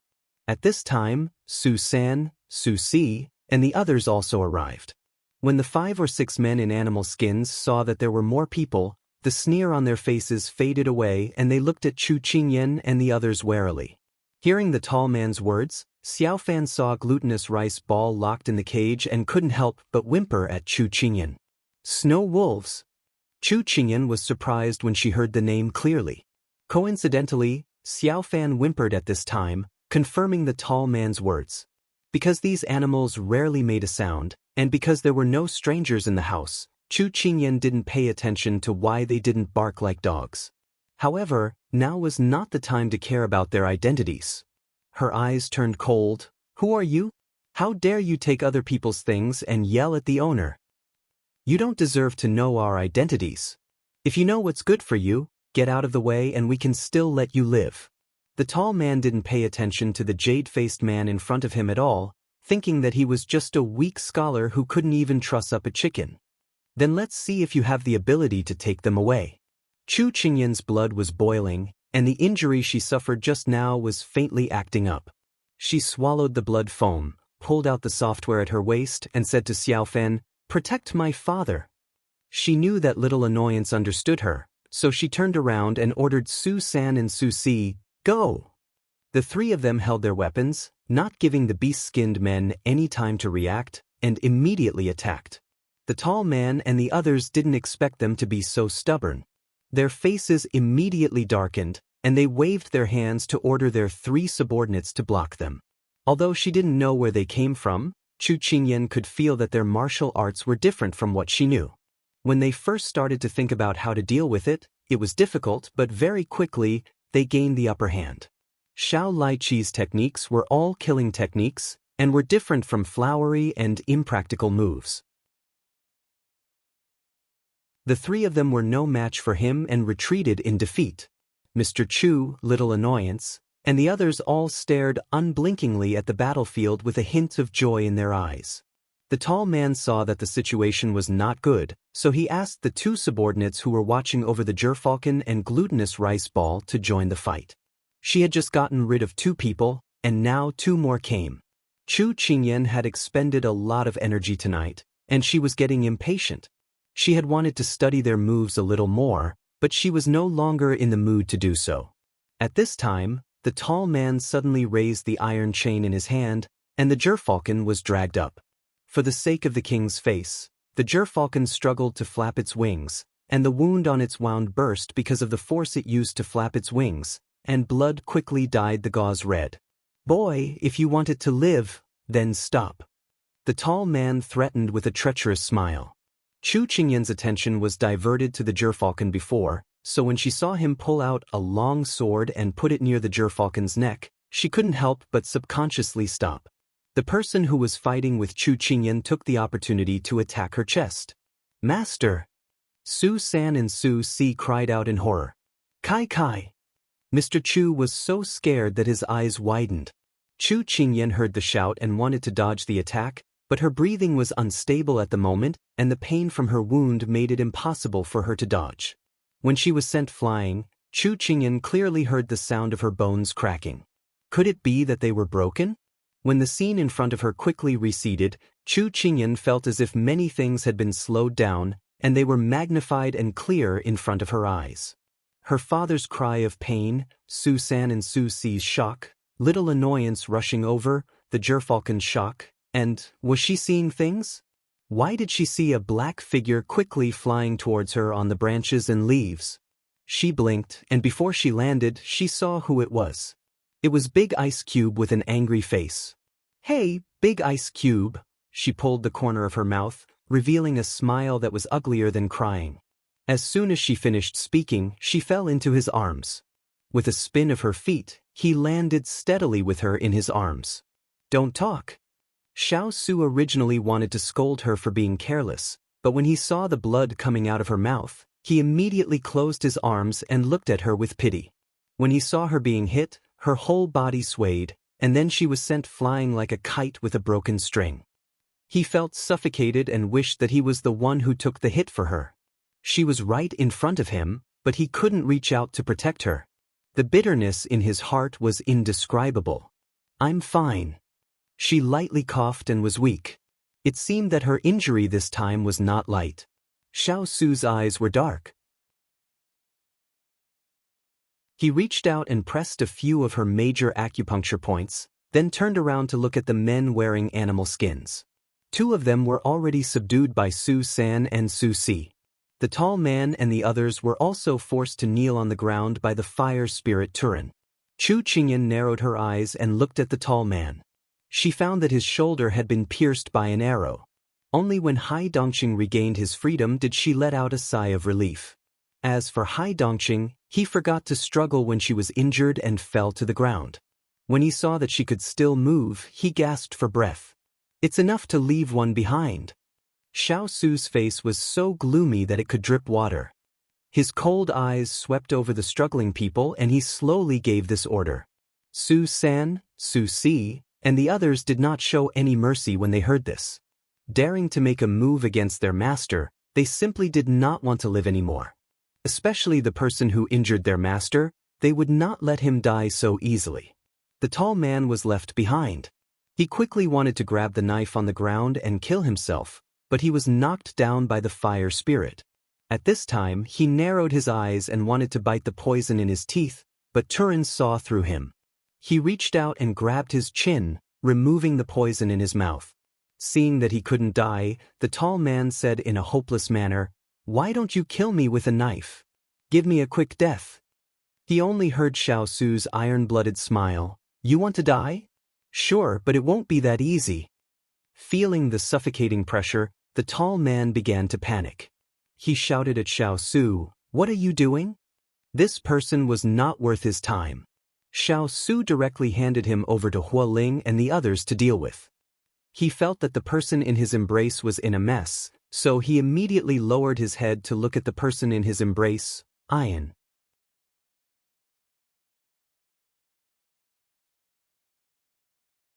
Chapter 745. Ian. Chu Qingyan could feel her strength leaving her body. If it weren't for Big Ice Cube holding her in his arms, she wouldn't have been able to stand. Hearing Big Ice Cube's worried voice, she forced out a smile. "I think I broke a bone, but I won't die." Xiao Su frowned when he heard her teasing him in a joking tone, trying to reassure him. How could he not hear the trembling in her voice? If it wasn't because of the pain, why would her lips be pale and her face be covered in sweat? "What? Do you still think it's glorious?" Xiao Su suppressed the undercurrent in his eyes and cooperated with her. Since she didn't want him to worry about her, he could still listen to her on this matter. Chu Qingyan knew she was in the wrong, so she didn't say anything else. She quickly looked at the gerfalcon and the others. At this time, Hua Ling and the others were already untying its chains. Seeing it on the verge of death, her heart ached. "Be careful not to touch its wound. Stop the bleeding first." Xiao Su coldly snorted. "You're still in the mood to care about it?" The gerfalcon felt Xiao Su's cold gaze and couldn't help but cover its face with its wings. Although it was the king of eagles, it couldn't help but lower its head in front of this person. When a king faced a king, there would always be one who was weaker. Chu Qingyan immediately hugged his arm and smiled obediently. Father Chu saw his daughter hugging his son-in-law and watched from the side. Kai, let's go back quickly and let little Yama take a look at you." "It's okay, father. I got injured a lot when I practiced martial arts before." Chu Qingyan quickly comforted her father. Although Father Chu was worried, he could only nod. Xiao Su watched her frown with pain every time she spoke. Although he didn't say anything, his heart ached even more. He carried her and prepared to go back. Father Chu was relieved to hand his daughter over to his son-in-law. He quickly walked to the cage and saw that glutinous rice ball was fine. He let out a sigh of relief, then turned to glare at the gerfalcon and poked its little head. "Little Hai, how can you be so naughty? You hurt Kai. When you're better, you can go wherever you want, okay? I've raised you for nothing." Hai Dongqing wasn't someone who could be pointed at and scolded. He was about to retaliate, but the more he listened, the more guilty he felt. In the end, he could only lower his head and let Father Chu lecture him. This Yingsheng was truly aggrieved. Turin waited for Father Chu to finish reprimanding Hai Dongqing, then smiled and said, "Great Master Chu, if you continue to poke him, I'm afraid Hai Dongqing will regret it to death." Hearing this, Chu Qingyan's father finally stopped. He rolled his eyes at Hai Dongqing. After scolding him to his heart's content, he walked back valiantly. Little Annoyance and the others rolled their eyes at Hai Dongqing and then walked away arrogantly. The despised gerfalcon was covered in dust and its fur was stained with blood. It looked as miserable as it could get. It could only glare at these birds, but it didn't dare to say anything. Since when had it, the king of eagles, allowed to be ridden on its neck by these ants? This Ing Sheng is really... If Chu Qingyan knew that Hai Dongqing had been referring to itself as the king of eagles, she would probably spit out a mouthful of blood. This guy is really too much. Just as everyone finished cleaning up the area and was about to head back, they heard an ear-piercing cry. They thought it was from the birds and beasts in the mountains, so they didn't pay it much attention. However, no one noticed that the listless gerfalcon's eyes suddenly widened. However, the sky was already dark and the mountain wind was getting colder. If they didn't go out at night and attract the attention of the beasts, there would be another fierce battle. Just as Chu Qingyan was about to fall asleep due to exhaustion, she felt a gust of wind blow over. Her long hair fluttered in the wind, messily covering her face. She couldn't help but open her eyes. This wind was a bit abnormal because it came from the sky. Not only that, but the cry was also getting more and more ear-piercing. It came from afar, covering the sky and the earth. Xiao Su stopped and turned to look at the sky. Everyone raised their heads and looked up vigilantly. They saw that the dark sky was suddenly covered by a large patch of black. It was as if dark clouds were pressing down on them, causing them to feel uncomfortable. However, these dark clouds were moving towards them at an extremely fast speed. This is a flock of birds? No, a flock of eagles. Everyone was stunned. They actually saw so many eagles in a place like Jiangnan. What kind of situation was this? It's the 10,000 eagles. It's the 10,000 eagles. The tall beast skin man shouted in pleasant surprise. If it wasn't for his hands being held behind his back, he would have raised his hands and waved them around. 10,000 eagles? Chu Qingyan's eyes flashed with surprise. She then looked at Xiao Su and saw that the other's expression was a bit stiff. With this kind of situation appearing at this time, how could they be happy? The flock of eagles quickly arrived in front of them. The ones in front covered their heads and the sky instantly darkened. Hua Ling and the others quickly gathered around their master. Hua Ling's expression was ugly as he said, "Master, where did these eagles come from? It feels like they don't have good intentions." The eagles above their heads were circling in the air with their wings open. They cried out as they stared at the people below with sharp eyes, as if they had a deep grudge. Xiao Su did not know where these eagles came from, but his sharp senses told him that these eagles were coming for them. He immediately gave the order, "Light up the torches and release the signal. We'll wait and see." Because there were no tall trees here, it was a bit brighter than the deeper parts of the forest. However, with the eagles approaching, they were enough to cover the sky. Although they could see clearly, it was not as good as these birds. Hua Ling nodded and took out a small signal stick. He then lit it and released it into the sky. Not long after, the people searching the mountains came in an endless stream, but when they saw the battle in front of them, they all revealed serious expressions. "Kai Kai, son-in-law, what are these eagles doing? Woo-woo, father is so scared. Father doesn't want to become a meal for these eagles." Father Chu hid behind his son-in-law's back. Seeing the fierce eagle flock, he was scared to death. Chu Qingyan quickly comforted him, "Don't be scared, don't be scared. We'll be fine." Although she said that, she was not confident in her heart. If they were enemies with Xiao Lai Chi's skills, it would not be a problem. The problem was that these hundreds and thousands of eagles were not easy to deal with. The eagle flock was slowly gathering, as if they were waiting for their companions to arrive. Seeing the eagle flock grow bigger and bigger, although Big Ice Cube did not say anything, she could feel his body tense up and her heart was also sweating. As for Little Trouble and the other three, they revealed their fangs that they normally would not reveal. Their snow-white fur stood up, showing their stance to the enemy. Chu Qingyan looked at the two armies confronting each other. The tense situation was on the verge of breaking out, and she forced herself to calm down. There must be a reason for everything. Why were these eagles so hostile towards them? She thought for a long time and suddenly had a flash of inspiration. Her eyes fell onto the gerfalcon in Su San's arms. At this time, it was facing the eagles in the sky. It was trying its best to raise its head, revealing the aura of a king. Chu Qingyan suddenly had a bad feeling. This flock of eagles wouldn't be coming for it, right?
Chapter 746. This conjecture seemed to be valid, because at this time, the gerfalcon let out a loud cry, and the circling eagles immediately responded with a loud cry. Their voices were noisy and ear-piercing, but they couldn't hide their excitement. However, the people below immediately covered their ears. This was simply challenging the limits of their eardrums. "Your eagles?" Chu Feng's father also noticed that something was wrong, so he immediately asked the gerfalcon in a daze. The gerfalcon, who had just been despised by everyone, immediately felt the focus of everyone's attention. It raised its head proudly as if it was saying, "You stupid humans, this is my 10,000 eagle army. Are you scared out of your wits?" Seeing the eagles respond, Xiao Su's expression turned ugly. When he saw the gerfalcon's fearless expression, Xiao Su shot it a cold glare. The gerfalcon couldn't help but stiffen.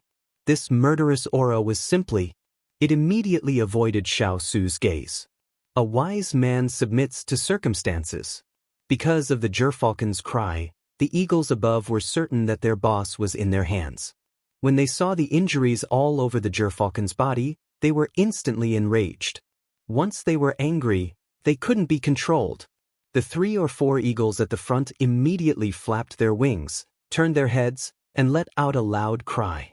Then, dozens of eagles in front of them swooped down, heading straight for Chu Qingyan and the others. "Careful, defend."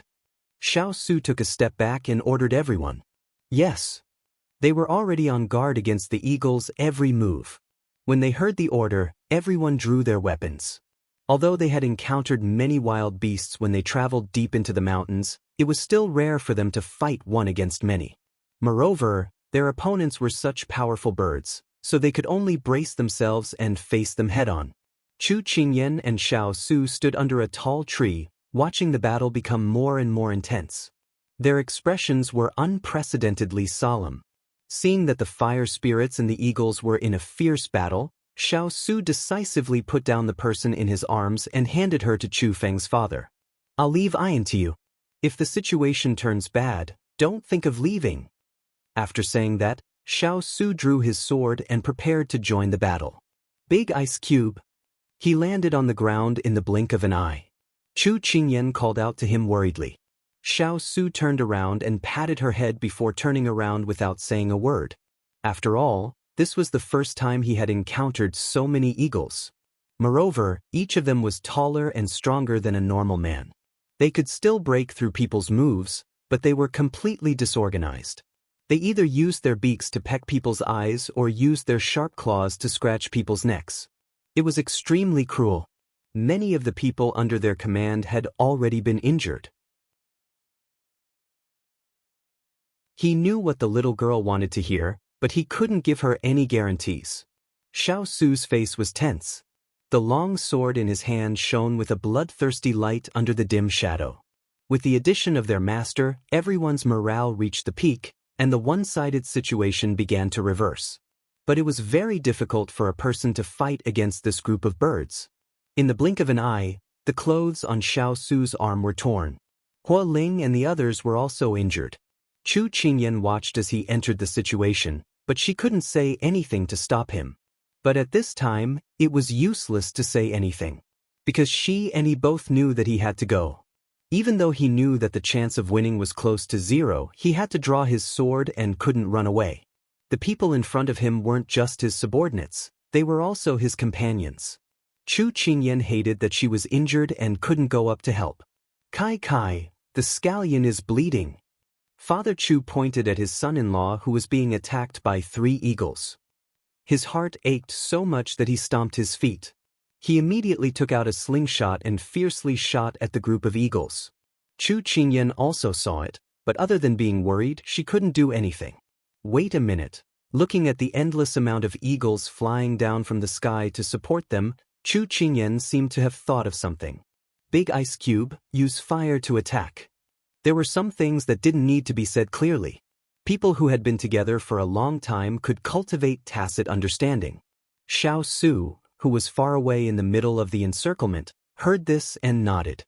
He turned around and ordered everyone, light the grass and force these eagles away. Hua Ling and Turan heard this and immediately kicked the torches at their feet to the trees on both sides. In this desolate mountain range, there was a lack of everything, but there was no lack of vegetation. The others followed suit and threw torches at the surrounding trees to prevent the eagles from joining in. When the branches touched the sparks, they quickly caught fire.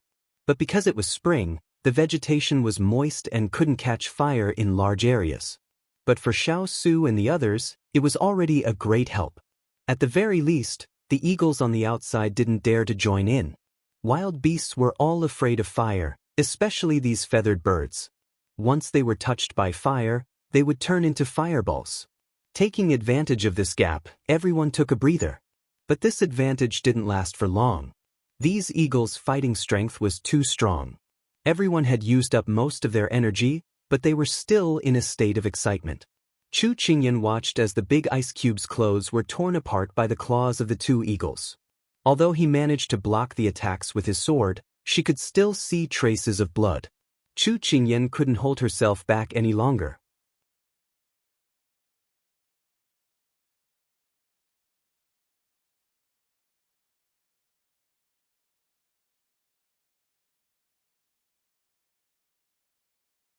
She picked up her weapon again and leaped behind him, helping him take on the next wave of attacks. Go back! Xiao Su turned around and saw her. He angrily roared at her. We'll share blessings and hardships together. She dodged the eagle's claws and wiped the corner of her mouth. She wiped away the blood that came from using her qi with a determined expression. Seeing her face of death, the words that he wanted to say to persuade her to go back were stuck in his throat. In the end, he frowned and said, You're injured. You're also injured. Chu Qingyan wasn't willing to be outdone as she pouted at his bleeding arm. It was a pity that these words had no effect on him, so she gave up. While fighting, she once again said, I just used my internal strength to heal myself. Other than my right hand not being able to use it, everything else is fine. It could be said that they were fighting a bloody battle. Although Xiao Su didn't want her to take this risk, if they didn't fight to the death, they wouldn't be able to leave this forest tonight. Not only could he not protect his own woman, he had to put her in danger. This made Xiao Su's face turn incomparably pale. But he could only have a cold face and vent his anger on these eagles. Be careful, Xiao Su said through gritted teeth. All right. Chu Qingyan smiled brightly. Then, she stood back to back with Jiang Yi as if they were enemies. 2 people in a group, go all out. Xiao Su ordered in a cold voice. When Hua Ling, Turan and the others heard this, they immediately followed suit and stood back to back. This way, they wouldn't leave their backs open to the enemy. We didn't lose on the battlefield and we didn't die in an assassination. We can't be defeated by these birds. Otherwise, if this spreads, where will our face go? Hua Ling fiercely wiped the blood off his face and spat out a mouthful of saliva. This kind of death is too humiliating, so we can't accept it. Turan narrowed his eyes and said, A life and death struggle, a battle with their backs to the river.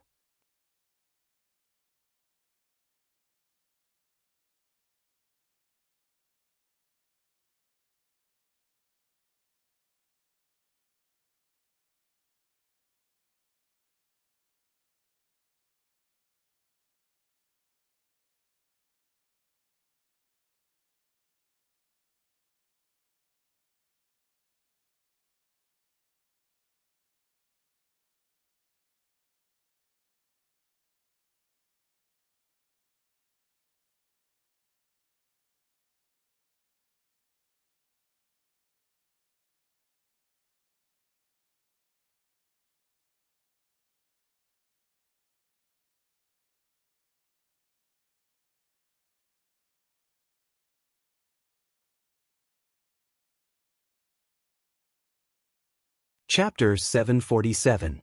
Although they had already used all their strength, the situation had taken a turn for the worse.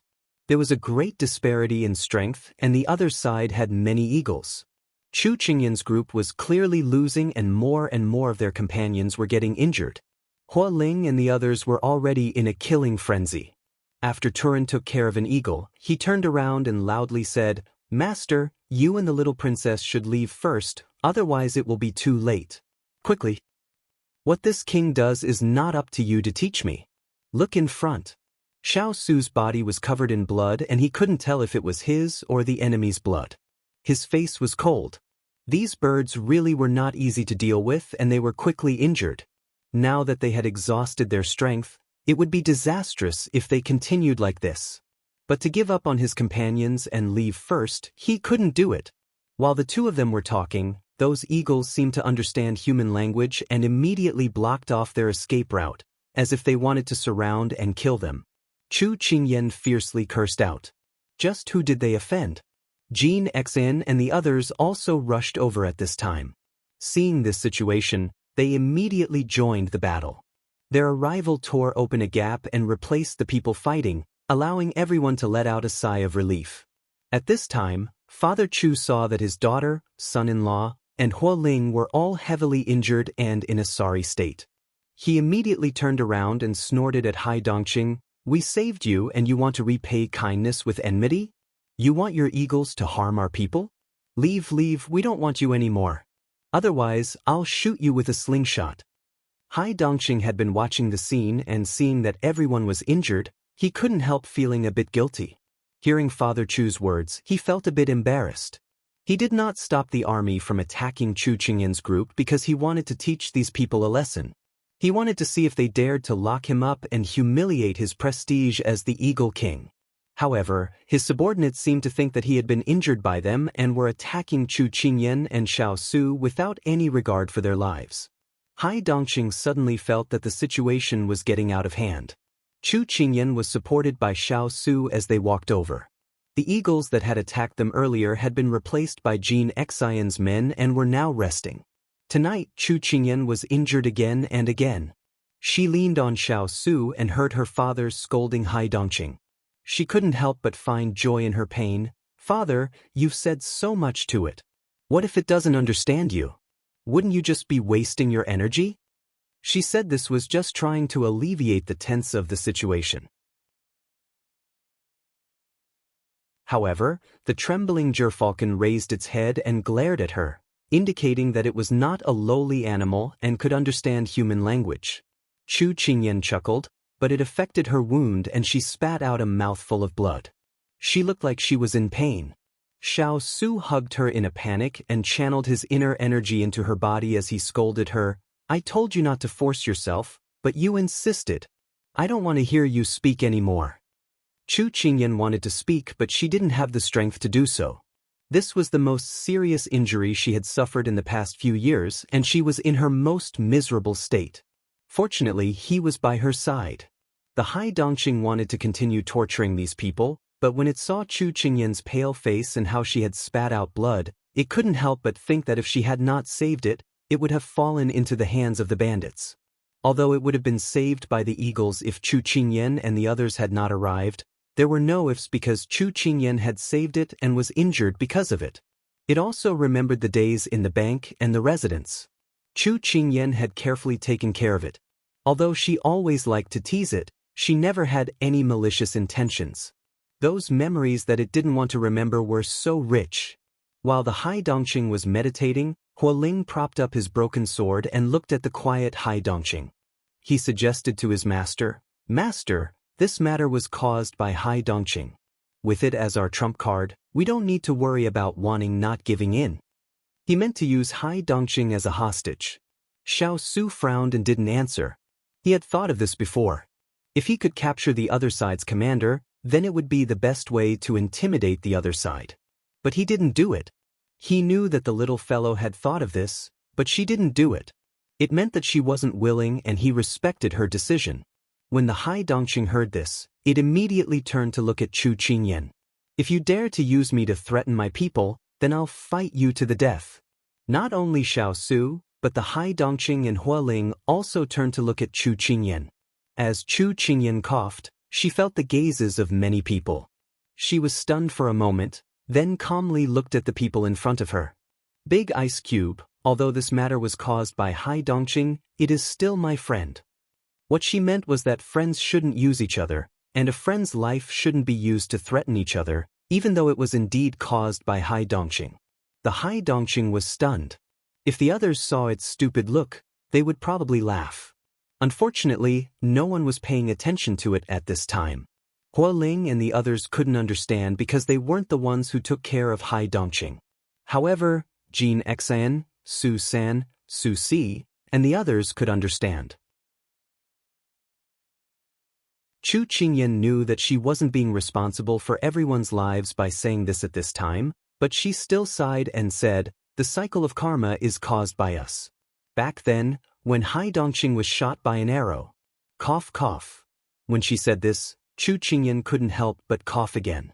Xiao Su calmed her down with a sullen face and said to the crowd in an indisputable tone, "This prince has never used the old, the weak, the sick and the disabled to ask for protection. If you have such thoughts, why don't you use them to fight the enemy? The fierce cavalry trained by this prince will not be defeated so easily. Just treat this as a training, survival of the fittest." The fierce cavalry and the others all looked serious. This subordinate understands. They readied themselves and prepared to set out again. Old, weak, sick or disabled. Chu Qingyan couldn't help but smile. But after she smiled, she was even more moved because Big Ice Cube was protecting her and supporting her unconditionally. With a lover like this, what more could she ask for? She tightly grasped Xiao Su's hand and whispered, "Big Ice Cube, thank you." Xiao Su's eyes focused on her face and said sternly, "I didn't do it for you."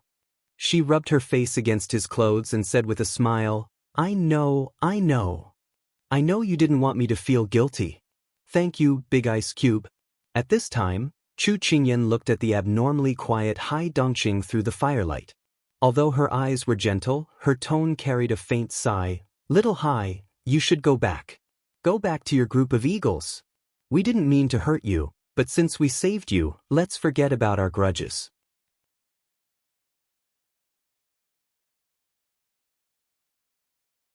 Chapter 748. Let go of all grievances? The gerfalcon raised its head to look at Chu Qingyan. Due to the injury on its wing, it was in so much pain that it staggered. Was this little girl going to let it go? "I originally wanted to let you leave after you recovered, but I didn't expect you to be so impatient and sneak away on your own." Chu Qingyan felt a little helpless. Did it really think that they were going to imprison it? "Go back to your family and tell them to stop as well. We mean you no harm, so let's clear up the misunderstanding." Chu Qingyan didn't know if the gerfalcon could understand what she was saying. When she thought about how it had ignored her before, she felt that this was a last resort. This was a hopeless situation. With their manpower, it was difficult to resist the endless stream of eagles. Although the flames could block the eagles for a while, it was difficult to guarantee that they would be buried in the sea of fire. Xiao Su's arms tightened as if he wanted to rub her into his bones and blood. Sensing the Big Ice Cube's emotional fluctuations, Chu Qingyan withdrew her gaze from the gerfalcon and turned to look at him with an apologetic expression. "Big Ice Cube, as long as we are strong enough, we won't be easily trampled on by others. But this time, if we fail, it won't be because of us, but because of bad luck." She smiled and comforted him. Her Big Ice Cube was an ambitious and ruthless person. He had not been defeated on the battlefield, nor had he been drowned in politics. If he were to fall in such a situation, it would be a very sullen way to die. "I know." Xiao Su held her hand and gently kissed it. After so many years together, how could he not know what she was trying to say? At this time, the crowd was attracted by the tenderness of their two masters. Suddenly, a small change caught their attention. The silent gerfalcon suddenly stood up and moved its wings, but found that it couldn't fly. In the end, it could only limp towards the center of the battlefield. Although the situation was cruel and solemn, when they saw the gerfalcon dragging its clumsy wings and stumbling forward in a comical manner, they couldn't help but laugh. But they were more curious about what it was going to do. Could it really stop this fierce battle like the princess said? The battle was still going on, and everyone was injured. Then, under everyone's watchful eyes, the gerfalcon walked to the center of the battlefield. Even the eagles circling in the sky slowed down and stared at the Eagle King with wide eyes. Then, the gerfalcon raised its head and let out a long cry at the eagles. Although the cry wasn't very strong because of its injury, it was still very clear to these birds with their sensitive ears. Many people, including Chu Qingyan, didn't understand the meaning of the cry and held their breaths. At this time, a surprising scene occurred. The eagles on the ground that were still clamoring to fight with Xiao Lai's cavalry suddenly flew up into the sky and left the battlefield. Jin Exen and the others saw this and immediately returned to their master's side. They held their weapons and aimed them at the eagles in the sky, not daring to relax. Although the gerfalcon was in a very sorry state, everyone seemed to see the aura of a king on its body. Because there were some things that wouldn't change with time and circumstances. Chu Qingyan smiled.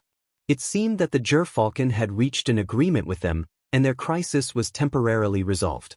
After the eagles returned to the sky, only the gerfalcon was left standing. But soon, 5 eagles flew down from the sky. Chu Qingyan recognized them. They were the male eagles that had led the troops into the mountains and were giving orders to their men. She saw them land in front of the gerfalcon. Their posture was no longer as fierce and domineering as before. They bowed their heads in front of the gerfalcon. When Chu Qingyan and the others saw this scene, they couldn't hide their surprise. It was the first time they had seen a king and his subjects outside of the human body. They felt that it was hilarious, but they quickly stopped smiling. That was because these eagles had almost caused them to lose their lives here. Therefore, the abilities of these eagles could not be underestimated. No one understood the language of the eagles, so when the gerfalcon and the eagles communicated, no one understood. The atmosphere was strangely quiet. When Chu Qingyan calmed down, she felt exhausted. Just as she was about to fall asleep, she suddenly felt a few eyes on her. She couldn't help but squint. She saw the gerfalcon and its subordinates looking at her. When she turned her head, the gerfalcon chirped a few times. Chu Qingyan was puzzled and asked Xiao Su, "Is it calling me over?" Xiao Su also didn't understand the language of the eagles, but it was as she guessed. "Do you want to go over?"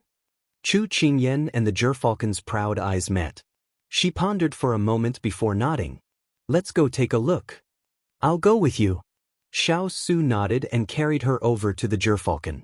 Hua Ling and the others wanted to follow, but they were stopped by a look from their master. They could only watch the scene with vigilance. They gripped their weapons tightly in case of an emergency. The gerfalcon only wanted Chu Qingyan to come over, but when it saw that Xiao Su was also coming over, it was very unhappy. However, when it saw that Chu Qingyan was seriously injured, it could only swallow its anger. After all, it and Xiao Su didn't see eye to eye. It didn't like humans who were more imposing than it. "What is it?" Chu Qingyan felt the gerfalcon's hostility towards the big ice block. She was a bit confused, but she still spoke to it gently. The gerfalcon moved aside, revealing the 5 eagles behind it. Just as Chu Qingyan was puzzled, she saw a shocking scene. The 5 eagles opened their arms and lowered their heads. It was like a human expressing submission. Everyone was stunned. This was simply too inconceivable. Chu Qingyan was also shocked. She looked at the big ice block, who also shook his head, indicating that he didn't know. At this time, the tall man wearing animal skin looked at the scene with excitement. He muttered, "This is the eagle expressing its gratitude for peace." Although his voice was not loud, the people present were all highly skilled in martial arts, so they could hear him clearly. After Chu Qingyan's surprise, the corners of her mouth curved. Just as she was about to say something, she saw the gerfalcon lower its head and peck at her chest. She didn't know what it was looking for, but soon, it pulled out a pure white feather from her chest and held it in its mouth. Then, it pondered for a moment, as if it was mourning something. It took 2 steps forward, stretched out its neck, and touched the back of Chu Qingyan's hand with its beak. Everyone was puzzled. Was it giving her a gift? But was it giving her a feather? Wasn't it too strange? The tall man's eyes widened. He was even more shocked than when he saw the eagle lower its head. Was it expressing submission? The leader of the eagles submitting.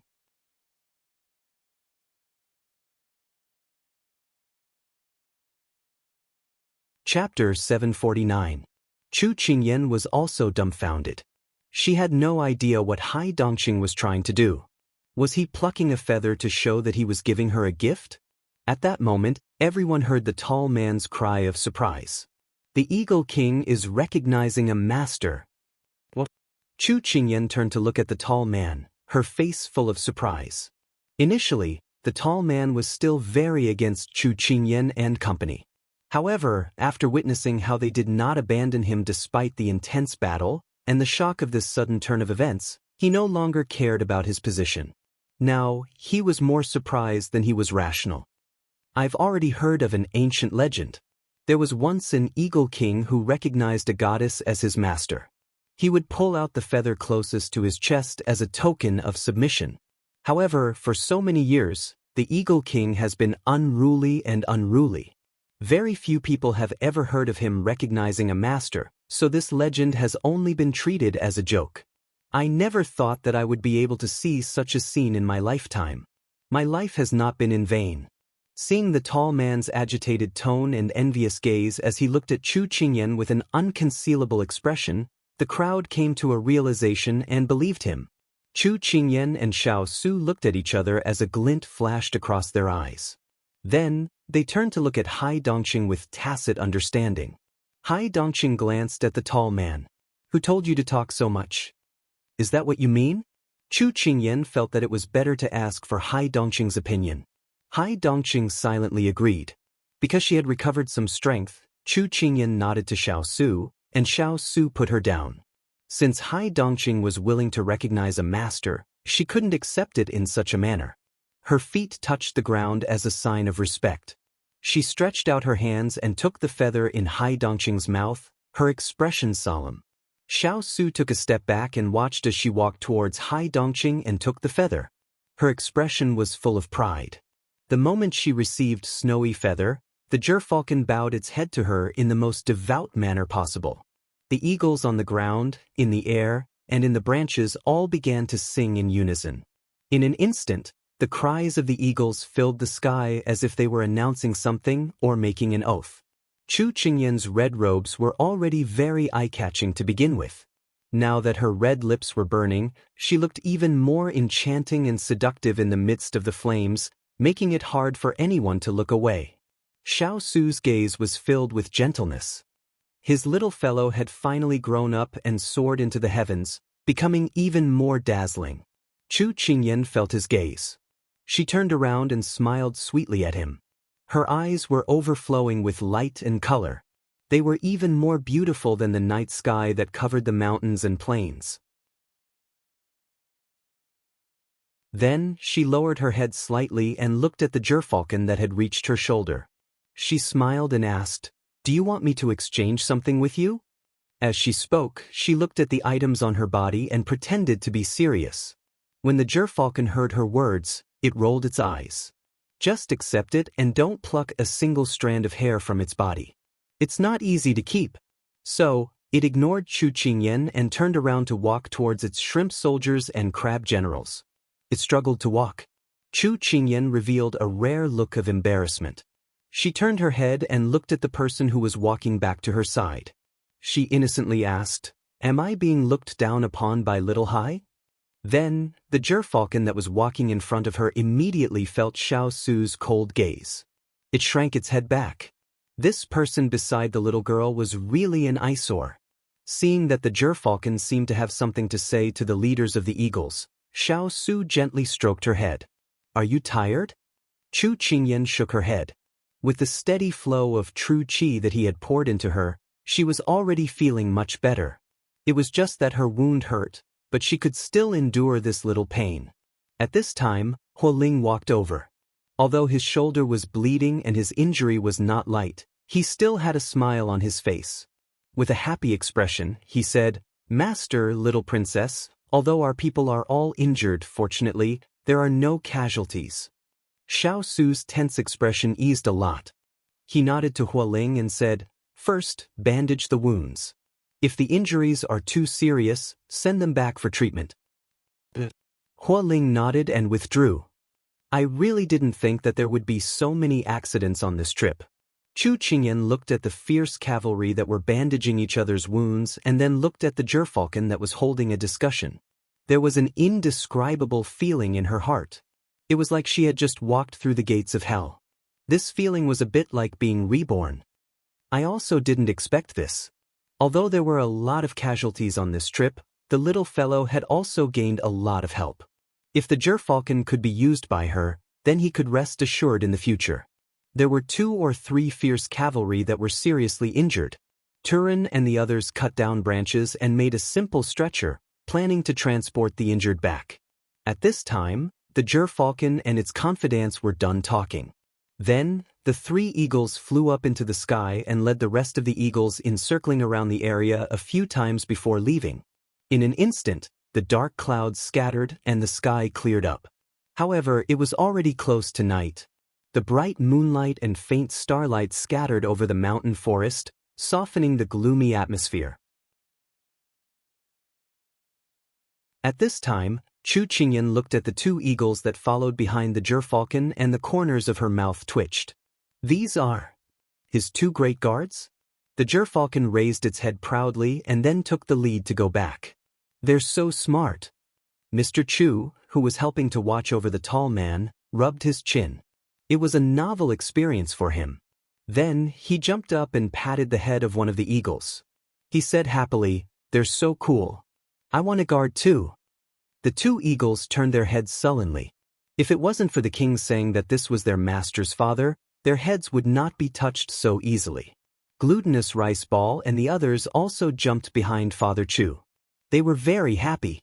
"Let's go home." Xiao Su bent down and picked her up with a faint smile. "Okay." Chu Qingyan raised her small face and nodded with a smile. When they walked out of the mountain forest, they met Lin Fengyi, who was leading the soldiers. What happened? Lin Fengyi dismounted and was surprised to see his friends in a sorry state.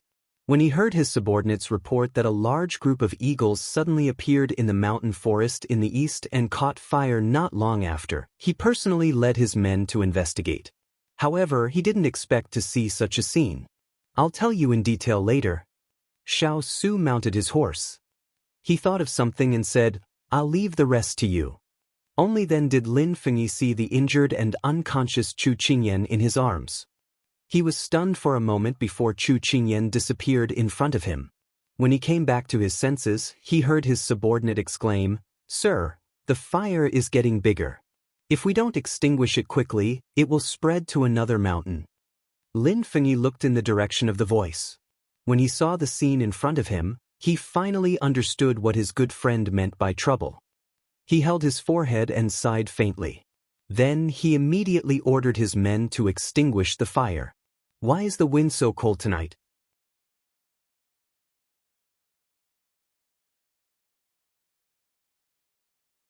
Chapter 750. By the time Chu Qingyan woke up, it was already noon the next day. When she opened her eyes with great effort, she vaguely saw a beautiful figure swaying in front of her. She asked uncertainly, "Yen Luo?" When Qing Yen Luo finished tying the last knot, she raised her head and said angrily, "You still know who I am. Looks like you're not stupid." Chu Qingyan laughed mischievously, which affected her wound. She felt as if her whole body had been crushed by something, and her bones ached all over. Cheng Yen Luo rolled her eyes when she heard her cry out. She raised her hand to pinch her little face and sighed. "Little girl, should I say that you're ill-fated, or should I say that you're blessed with great fortune? Do you know that if your chest bone was broken a little more, it would have hit your heart? How can you still laugh? If you really lose your life, let's see how you'll be able to laugh." Chu Qingyan curled her lips. Although her face was pale, she was in good spirits. She said flirtatiously, "This is called good fortune after surviving a great disaster. Also, don't you think you should hug me and cry? It wasn't easy for me to come back from the gates of hell." "I don't care if you want to cry on each other's shoulders." If you can tell me how old I was when you went to the gates of hell and saw the book of life and death, I won't hold you accountable for your reckless actions. Cheng Yenluo snorted. Chu Qingyan immediately changed the topic guiltily. Should I take my medicine? If not, I want to eat. I'm so hungry. Cheng Yenluo poked her forehead in exasperation. All you think about all day is eating. If you encounter a wild beast in the future, retreat first. Don't be so foolish as to pounce on it. Also, don't force yourself when you're injured. You even used your internal energy. Do you want your little body to be crippled? Be careful. Otherwise, you'll suffer when you're old. Of course, Chu Qingyan could tell that Cheng Yenluo was concerned about her. It was just that Cheng Yenluo had a sharp tongue but a soft heart. My good sister, don't say any more. I've been in a few fights and I'm starving. I promise I won't act rashly next time. Chu Qingyan said coquettishly. Cheng Yenluo finally let her go. All right. Don't sugarcoat your words. Your good servant will bring you food in a while. Seeing that she was about to leave, Chu Qingyan was puzzled. Aren't you going to chat with me? I'd love to, but there are so many of you who are injured. As doctors, we have to perform our duties and help the world. Cheng Yenluo was already outside the door by the time she finished speaking. She waved her hand at her and disappeared. Chu Qingyan smiled. Kong Ling was always in charge of the injuries of the Xiao Lai cavalry. If Yen Luo did nothing, no one would say anything about her. However, there were too many injured this time. Kong Ling probably couldn't handle it all, so Yen Luo volunteered to help. What an awkward girl with a sharp tongue but a soft heart. At this moment, Xining really came in with the food. Her eyes were as red as a rabbit's. Master, you're finally awake. You don't know how scared I was when His Highness sent you back. If anything happened to you, what would I do? Xining burst into tears as she spoke. It seemed that she was really frightened. Chu Qingyan was helpless against girls' tears. She hurriedly comforted her. Aren't I fine? I didn't lose an arm or a leg. But a broken bone will take 100 days to heal. I don't know when you'll recover. Xining's tears fell down as she spoke. Chu Qingyan's heart was bitter. She had to beg for forgiveness and comfort when she was in pain. Couldn't she just be a quiet patient? Finally, Xining's tears stopped, and Chu Qingyan could finally eat the hot soup and hot rice that she had not eaten for a long time. Is Jean Exin seriously injured? Chu Qingyan asked when she saw Xining's worried expression. Yes, I was almost scared to death by him. My whole body was covered in blood. Xining replied instinctively. Her eyes reddened again. Then, when she met her master's teasing gaze, she reacted belatedly and stomped her feet. Master. Okay, I won't tease you anymore. I know his left hand is injured, but he likes to bear it. I'll leave him in your care. Chu Qingyan pursed her lips and smiled.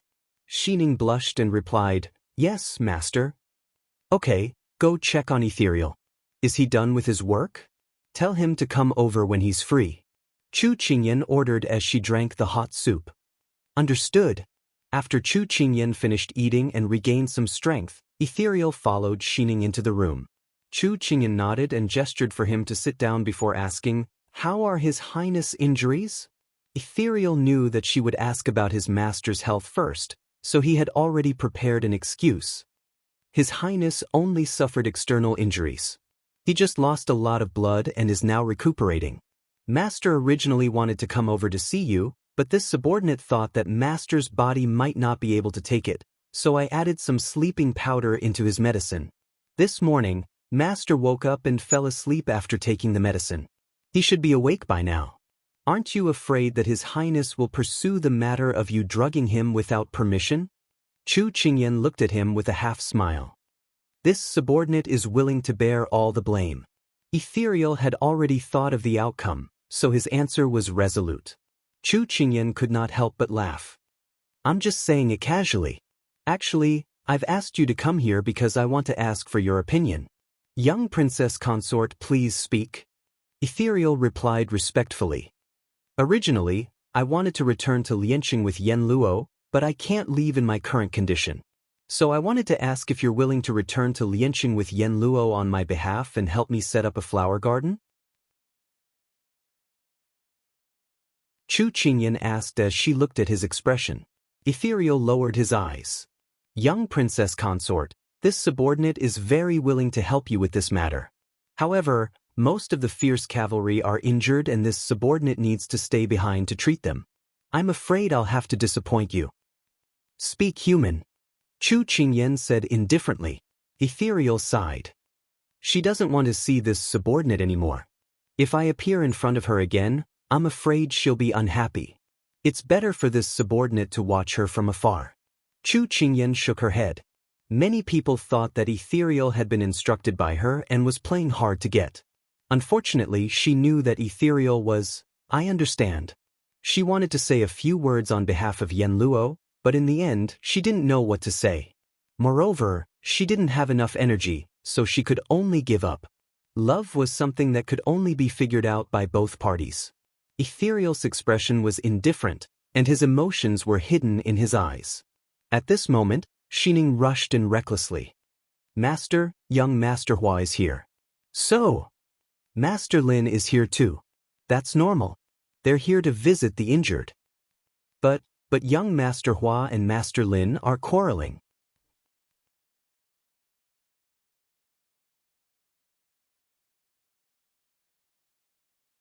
Chapter 751.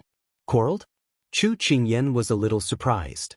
She had never heard of any conflict between Hua Xiao and Lin Fengyi. Unfortunately, she couldn't leave the bed and go to the scene personally, so she could only ask Xining.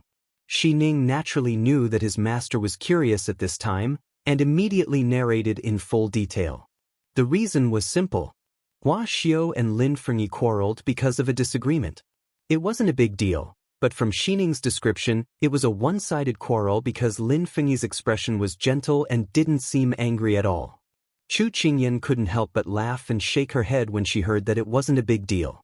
She should have guessed that with Lin Fengyi's temperament and years of experience as an official, he wouldn't do something as ungentlemanly as quarreling with a girl. However, she was still curious about Hua Xiao's bad relationship with him. After all, Hua Xiao was a smooth and slick person. Other than her conflict with the Chen family, she had never heard of any conflict with anyone. Moreover, the other party was the official of Jiangnan and was in charge of many people's lives and the rise and fall of industries. However, when she thought of how Hua Xiao dared to fight with someone during the opening ceremony, Chu Qingyan felt that there was nothing she wouldn't do. For a moment, she admired Hua Xiao's daring nature even more. Let Yen Luo go and take a look. Chu Qingyan instructed Xining. Lin Fengyi was Big Ice Cube's close friend after all, and he was also the magistrate of Jiangnan. However, it was impossible for Big Ice Cube to mediate. It would be good enough if he didn't watch the show from the sidelines. As one of the owners of this residence, she should step in. However, wasn't she injured? After much consideration, she still felt that it was more appropriate to let Yen Luo be the mediator. Xining accepted the order and left. Chu Qingyan looked at Ethereal and was silent for a moment before she spoke. Ethereal, you have to think carefully about the matter between you and Yen Luo. I won't interfere, but I can't watch you become strangers. It's up to you whether you want to go to Lianqing City or not. I won't force you. Ethereal smiled sadly. Thank you for your understanding, young princess. This subordinate will stay here to look after my injured companions. Chu Qingyan saw that he had made up his mind, so she didn't say anything more. She let him go back to work. She closed her eyes for a moment, then heard Xining's voice and a flurry of footsteps. She couldn't help but open her eyes. Cheng Yanluo and Hua Xioli followed behind Xining as they slowly walked in. I was wondering who had come. What wind blew young Master Hua here? Chu Qingyan smiled. Hua Xioli was not in a hurry to reply to Chu Qingyan. Instead, she pointed at Chu Qingyan with a smile and said to Cheng Yanluo, I thought she was seriously injured and was probably mentally exhausted. I didn't expect her to have the leisure to tease me at this moment. If I had known, I wouldn't have left my business to visit her. I completely agree with you. Just now, I was rendered speechless by her words. I couldn't do anything to her. Cheng Yenluo chimed in from the side. Chu Qingyan was choked by the duo's words. She wanted to cry, but had no tears. Xining pursed her lips and snickered at the side. However, she didn't forget to help her master greet the guests. As she grew older and learned many things from following Chu Qingyan also trusted her to manage the residence's affairs. Now, she was already Chu Qingyan's capable right-hand woman. She assisted the steward in managing the residence's affairs, both big and small. She also had prestige in front of the servants, so it was easy for her to receive guests. After Xining left, Cheng Yenluo sipped her tea and said, "I have to say, you're a master who knows how to lead people. Everyone by your side has almost turned into spirits." Chu Qingyan knew that she was referring to Xining and Jin Exin.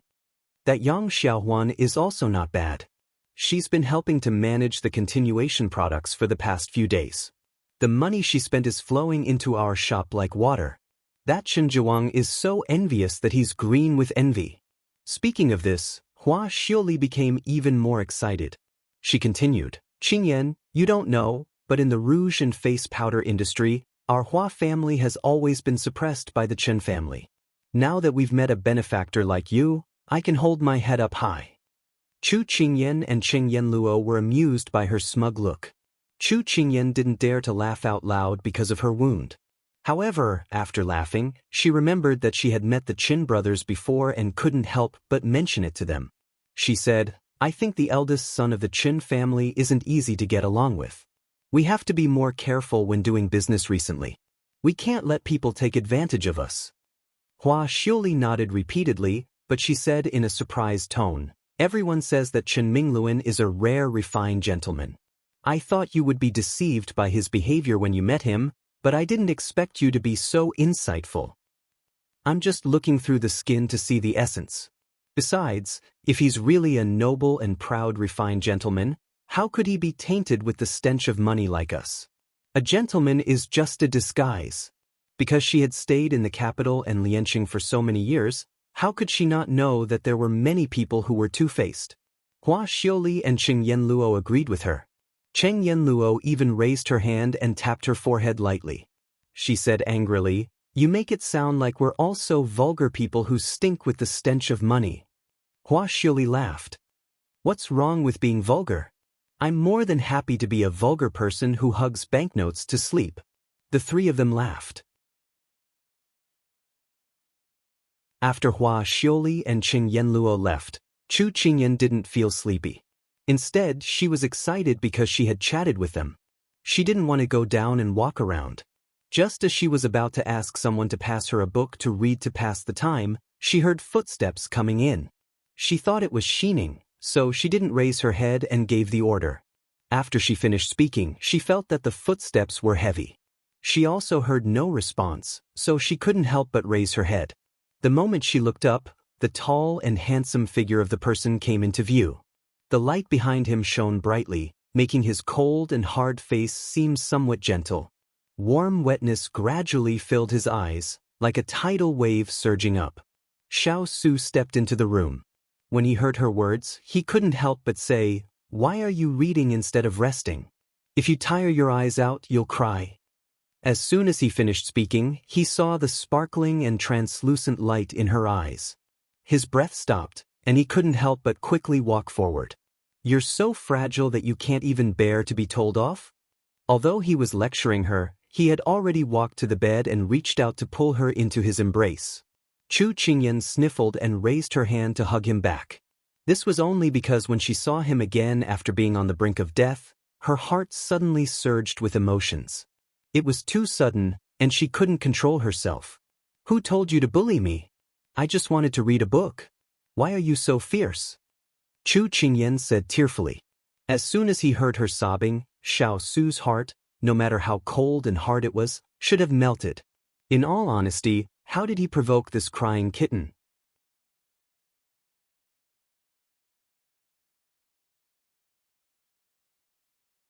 Chapter 752. Although he was speechless, Xiao Su increased the strength in his arms. How could he not feel the emotional impact of regaining what he had lost? "If you want to look, go ahead. I won't stop you, but you should rest well for the time being." Xiao Su didn't know how to comfort others, but he had spent all his effort on the person in his arms. Chu Qingyan naturally knew that he wasn't good at this. Hearing this, she was already full of joy, not to mention that she was the one who was being unreasonable. She raised her hand to wipe away her tears. But someone was faster than her. His slender fingers gently caressed her cheeks, gently wiping away her tears. She had just calmed down from her agitated emotions, but this situation made her feel embarrassed. She wanted to avoid him, but he held her tightly in his arms and she couldn't move. So she just thickened her skin and allowed him to help her. But as he wiped, he ended up wiping her lips. Chu Qingyan's face heated up. She was crying with her eyes, not her mouth. Just as her face was getting redder, the person in front of her couldn't resist the temptation of her pink lips. He lowered his head and captured her fragrance. He felt that she was still too pale. After losing so much blood, he had to let her regain her color. So he took his time rubbing against her. Occasionally, his tongue would slide past her teeth, tickling the tip of her heart until it trembled. From time to time, his tongue would entangle with hers, changing into various shapes. Later on, for some reason, the air became hotter and hotter. Xiao Su couldn't control his movements anymore, making her moan softly. Ugh! Seeing that she suddenly broke out in a cold sweat, Xiao Su immediately stopped and asked, "What's wrong?" "You're pressing on my wound." Although she was embarrassed, she bit her lip and said shyly. Xiao Su was a little regretful when he heard that. In a moment of passion, he forgot that she was injured. He couldn't help but blame himself. He pulled the blanket over and wrapped her in it, then hugged her in his arms. "I won't touch you anymore." Chu Qingyan's face heated up, and she curled up in the blanket. The two of them leaned against each other quietly. Perhaps this didn't mean much to others, but to the two of them it was indeed very precious. After surviving a disaster, to be able to hug the person you cared about and feel each other's warmth, you could finally feel at ease. That was why Xiao Su had lost his rationality just now. He didn't care about her injury because he wanted to feel her existence. "Big Ice Cube, I can't go to Lian City this time, so I asked Yanluo and Xiao Huan to go back on my behalf. I've already written the plan to Mu Ling. He's a dependable person." Chu Qingyan reached out and held his hand, playing with it. She thought to herself, "Why are my Big Ice Cube's fingers so beautiful?" Xiao Su hugged her and let her play with his hand. "What are you worried about?" he asked. Chu Qingyan smiled. "Big Ice Cube can read minds?" Xiao Su snorted coldly. Chu Qingyan's eyes curved, and then she said seriously, "Actually, it's because Yanluo and Xiao Huan are girls. Although I've sent people to protect them, I'm still a little worried." "Ethereal doesn't want to go?" Xiao Su asked again. Chu Qingyan's eyes lit up. "Big Ice Cube, you're really a god. You can even guess this." Xiao Su couldn't help but feel happy to be praised by the person he loved. Actually, it was very simple to guess this matter.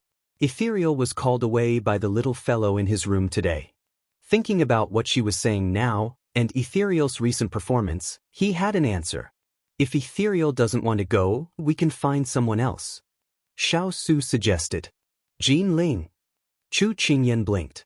She had promised Jean Ling that he would go with her, but she was afraid that he wouldn't be able to leave because of the busy business of the bank.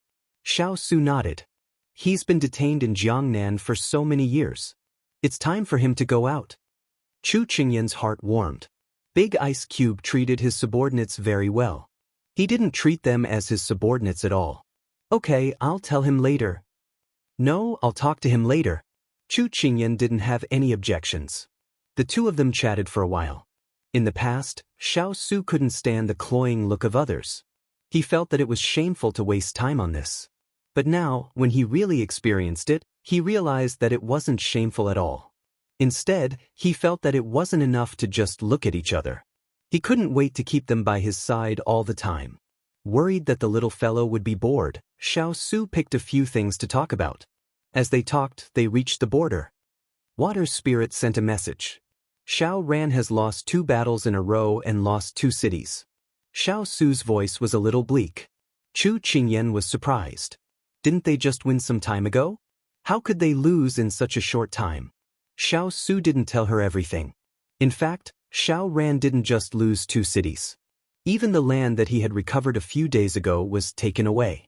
Chu Qingyan felt that Xiao Su's mood was unstable, so she didn't ask about the details of the battle. She just felt a little uneasy, as if the thing she was worried about was about to happen in front of her. She didn't want to talk about such a heavy topic, so she changed the topic. By the way, Big Ice Cube, I didn't expect Xiao Hai to be the leader of the 10,000 Eagles. I also didn't expect that the Eagle King would recognize me as his master. I'm afraid no one would believe me. Just thinking about it makes me feel incredible and awe-inspiring. Knowing that she was deliberately trying to make him happy, Xiao Su said intimately, "How could my Ian be an ordinary person?" Chu Qingyan giggled from his rubbing, then said, "But I don't know how to discipline the eagles. I've wronged Xiao Hai to follow me for no reason." Xiao Su didn't think much of it. "The person we caught in the forest yesterday is from the Eagle clan. He's best at training eagles. Now that he's willing to swear allegiance to you, you can observe him for a while. If you think he's reliable, you can keep him." Chu Qingyan nodded. Since Big Ice Cube had spoken, it meant that Big Ice Cube had already investigated that person's background thoroughly. She was relieved. Then, as if she had thought of something, she lifted her head and said in a joking tone, "Big Ice Cube, if there comes a day when we have no choice but to face the enemy, you have the fierce cavalry and I have the 10,000 eagles. We can keep a peaceful place for ourselves." When Xiao Su heard her words, he couldn't help but want to tease her. But when he raised his head and saw the seriousness and trust in her eyes, his throat tightened and a warm feeling filled his heart. He nodded slightly, but couldn't say a word. He hugged her tightly. "If such a day really comes, I'll do my best to protect you." Chu Qingyan hugged him back, feeling the warmth of this moment. She had said those words in advance, but she didn't expect them to come true in the future. Because the army led by Xiao Ran had been defeated again and again. They were completely routed and bitterly holding on. It was just that the news of the battle hadn't reached the capital yet. Once there was an unforeseen event, it would be time for Xiao Su to return.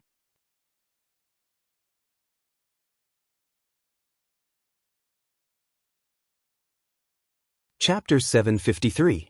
Big Ice Cube was a man of his word. Soon, Jean Ling received the order and went to her room. Because Jean Ling had been in business for many years, she didn't need to waste her breath on many things. Thus, she picked out the important things to tell her.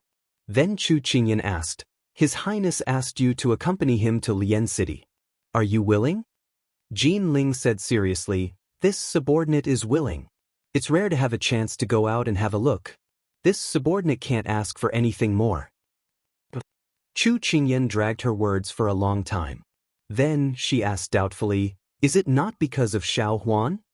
Jean Ling coughed lightly. Little Princess Fei misunderstood. "So it's like this." Chu Qingyan rubbed her chin, then said with some distress, "Recently, I've been injured. There are many things that I can't handle personally. If you go to Lian City, I'll be relieved. Why don't you let Xiao Huan stay by my side to help?" Before she finished speaking, Jean Ling's face changed. "Little Princess Fei, you can't go back on your words like this." With that, Jean Ling knew that she had said something wrong. She was a little annoyed. Chu Qingyan laughed loudly. She had an idea. All right, I'm just teasing you. You can leave. I'll leave the flower garden to you guys." Jean Ling's face heated up. Hearing this, she immediately bowed as if she had been pardoned. Outside the door, Huo Ling was passing by the courtyard. When he saw Jean Ling, he couldn't help but ask curiously, "I say, Jean Ling, why is your face so red? Are you not feeling well?"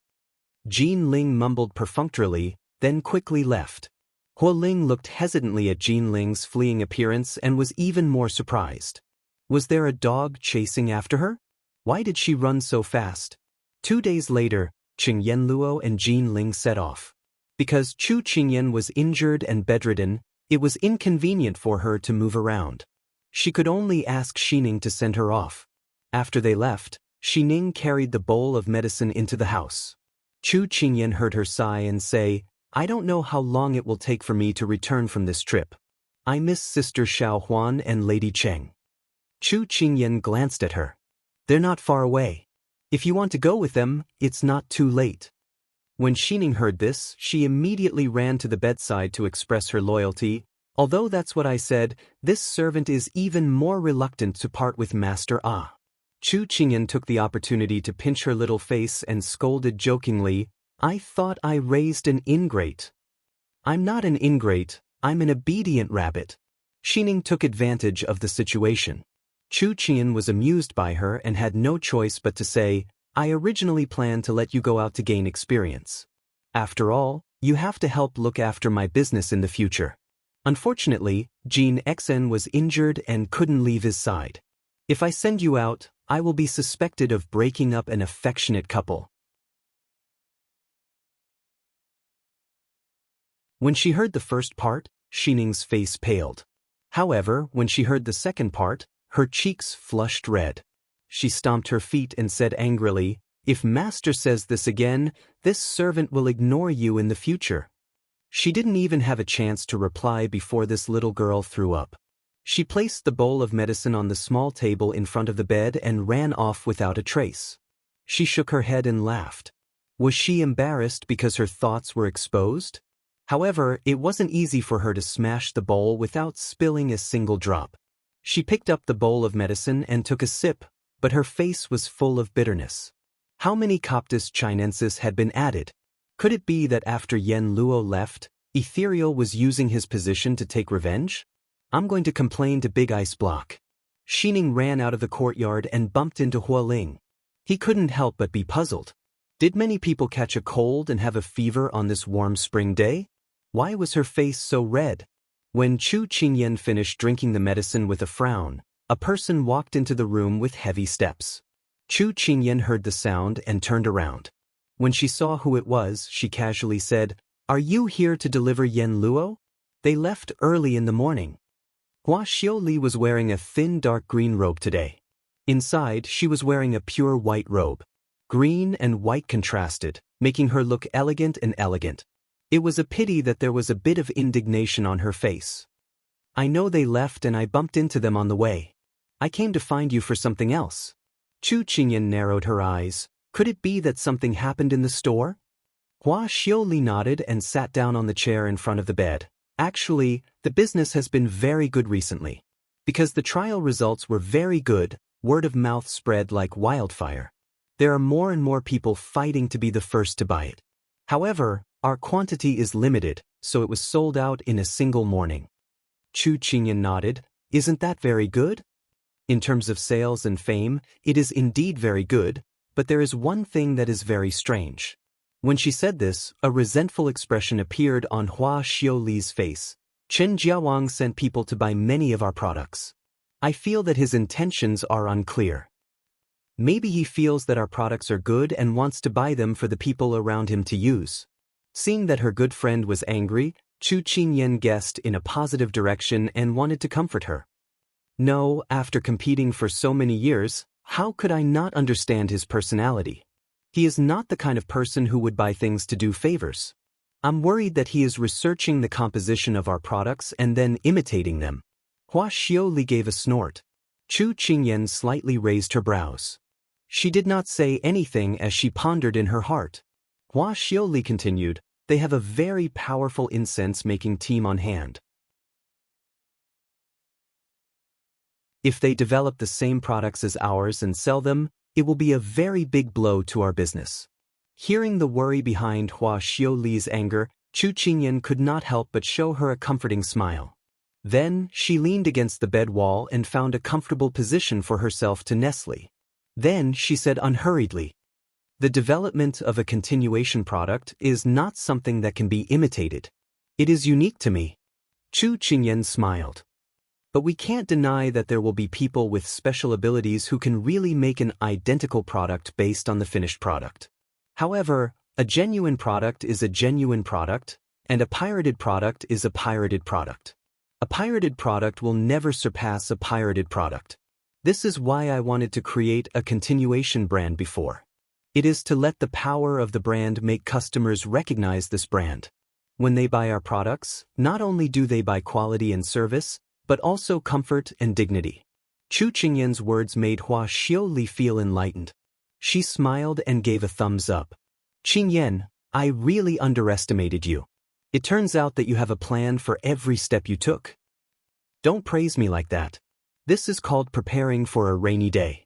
I just take into account what may happen in the future. I want customers to feel that it is an honor to buy a genuine product.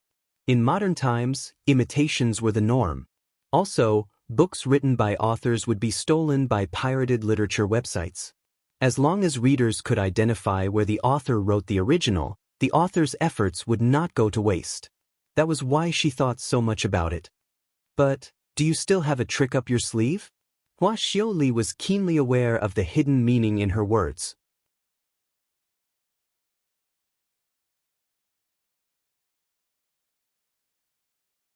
Chapter 754. Chu Qingyan was stunned and then laughed out loud. You're so smart. You can even guess that. Hua Xiao's gloominess was swept away and she smiled. I'm not the young master of the Hua family for nothing. I'm also a real talent, okay? Chu Qingyan shook her head and then confessed. I was going to tell you this when the flower garden was built and the supply chain was formed, but it doesn't matter now. Summer will arrive in 2 months. By then, I plan to launch a new continuation of the brand's product line. It's targeted at the hot weather, such as moisturizing and preventing makeup from falling off easily. The idea was still floating in my mind, but I had nothing to do these 2 days, so I wrote it down and handed it over to Yen Luo to develop. When the goods are delivered, the new product line will be launched. After hearing this, Hua Xiao was unusually surprised. She clicked her tongue. When the goods are delivered, I'll have to try them first. Chu Qingyan then remembered that the handsome young man in front of her was also a beauty. She couldn't help but push him. When will you change into women's clothes for me to see? What's there to see? Hua Xiao patted her sleeves and said valiantly, it's more convenient to wear men's clothes. Then why are you wearing rouge and face powder? Chu Qingyan threatened her with a look that said, if you don't wear it for me to see, I won't give you the new products. Hua Xiao immediately flattered her. After all, every girl likes to be beautiful, right? Chu Qingyan let her go. She knew that she was used to wearing men's clothes, but she was still quite curious. I don't know who you'll dress up for in the future. Hua Xiao said indifferently, you can dress up for your husband. Don't drag me into it. Chu Qingyan laughed. I don't need to dress up for Big Ice Cube. In his eyes, even if I'm plain soup noodles, he'll think that I'm the most beautiful person he's ever seen. Hua Xiao was a little surprised by her words, but seeing that she wasn't bashful, she knew that this was her temperament and her complete trust in the cold Su Xiao. Hua Xiao couldn't help but tease her. I understand. This is called beauty is in the eye of the beholder. Even a sparrow is a phoenix in the eyes of the one you love. Chu Qingyan then felt embarrassed. She didn't want to let her watch a good show, so she found a topic to change, but she didn't expect this topic to hit the nail on the head. By the way, I haven't asked you why did you quarrel with Lord Lin last time? He's a gentleman. How did he offend you? Chu Qingyan felt that she would not be so calculative with someone for no reason. However, if this person was Lin Fingyi, it was a little strange. It would have been better if she hadn't mentioned this person. The moment she did, Hua Xiao's hair stood on end. She no longer looked like a smiling tiger. Don't mention this person to me. He's a miser who specializes in bullying the weak. Miser? I've heard Big Ice Cube mention this before. Isn't it a compliment for being untainted? How did it become a crime when it came out of your mouth? And bullying the weak? Are you weak? Chu Qingyan asked with a smile. Hua Xiao snorted twice. I don't want to talk to you. Anyway, I just think that he's a black-hearted person. From the beginning to the end, he's dark and swarthy. Chu Qingyan was puzzled. I think Lord Lin is quite fair. Hua Xiao's mouth twitched. She was about to be angered to death by this teammate. Anyway, you're not allowed to mention him in the future. I'll bite you every time I see him. She remembered that the last time she met him here, he said that girls should be more refined. How was she not refined? She was recognized as a gentle person. Every time, she was at a disadvantage because of him. Hua Xiao was so angry. Chu Qingyan could see that Lin Fengyi was her firecracker. Although she was surprised, she didn't mention him again. The two of them chatted for a while more. Hua Xiao was called away by her manservant. He said that something had happened in some shop and she had to go settle it. She then took her leave. After Hua Xiao left, Xining walked in and asked with a smile, "Master, young Master Hua brought a lot of tonics over. There are 2 stalks of 100-year-old ginseng. This servant was wondering if I should stew some for you and His Highness to nourish your body." Chu Qingyan was a little touched. Every time Hua Xiao came, she would bring all kinds of tonics. It was as if she didn't need to spend money to send them in. She thought for a while and said, "I've been negligent these 2 days. Make some ginseng soup for His Highness. Then let the steward go to the storeroom to pick some tonics. Let the kitchen make some for the injured Xiao Lai cavalry. Ask them what they like to eat and order the kitchen to make it. If there's not enough manpower, spend some time to hire a few servants and add more manpower." Xining hurriedly nodded. "Master is so thoughtful. This servant will go down and give the orders." Chu Qingyan called out to her, "Don't forget to make some delicious food for your Jin Exon. He lost a lot of blood this time." Xining's face was as red as a sunset. She stomped her feet and turned to leave, leaving Chu Qingyan alone, overjoyed. When Xiao Su walked in, he heard her laughter. The corner of his mouth couldn't help but curl up slightly. "What is it that makes you laugh so happily without caring about your wounds?" Hearing this voice, Chu Qingyan's smile widened. She watched him walk over and smiled. "Just now, I was teasing Xining. I also teased her and Jin Exon." Hearing her talk about teasing the people around her so openly, Xiao Su was a little helpless. "You're already so old, but you're still like a child. It's so hard to be an adult. It's not as free as being a child.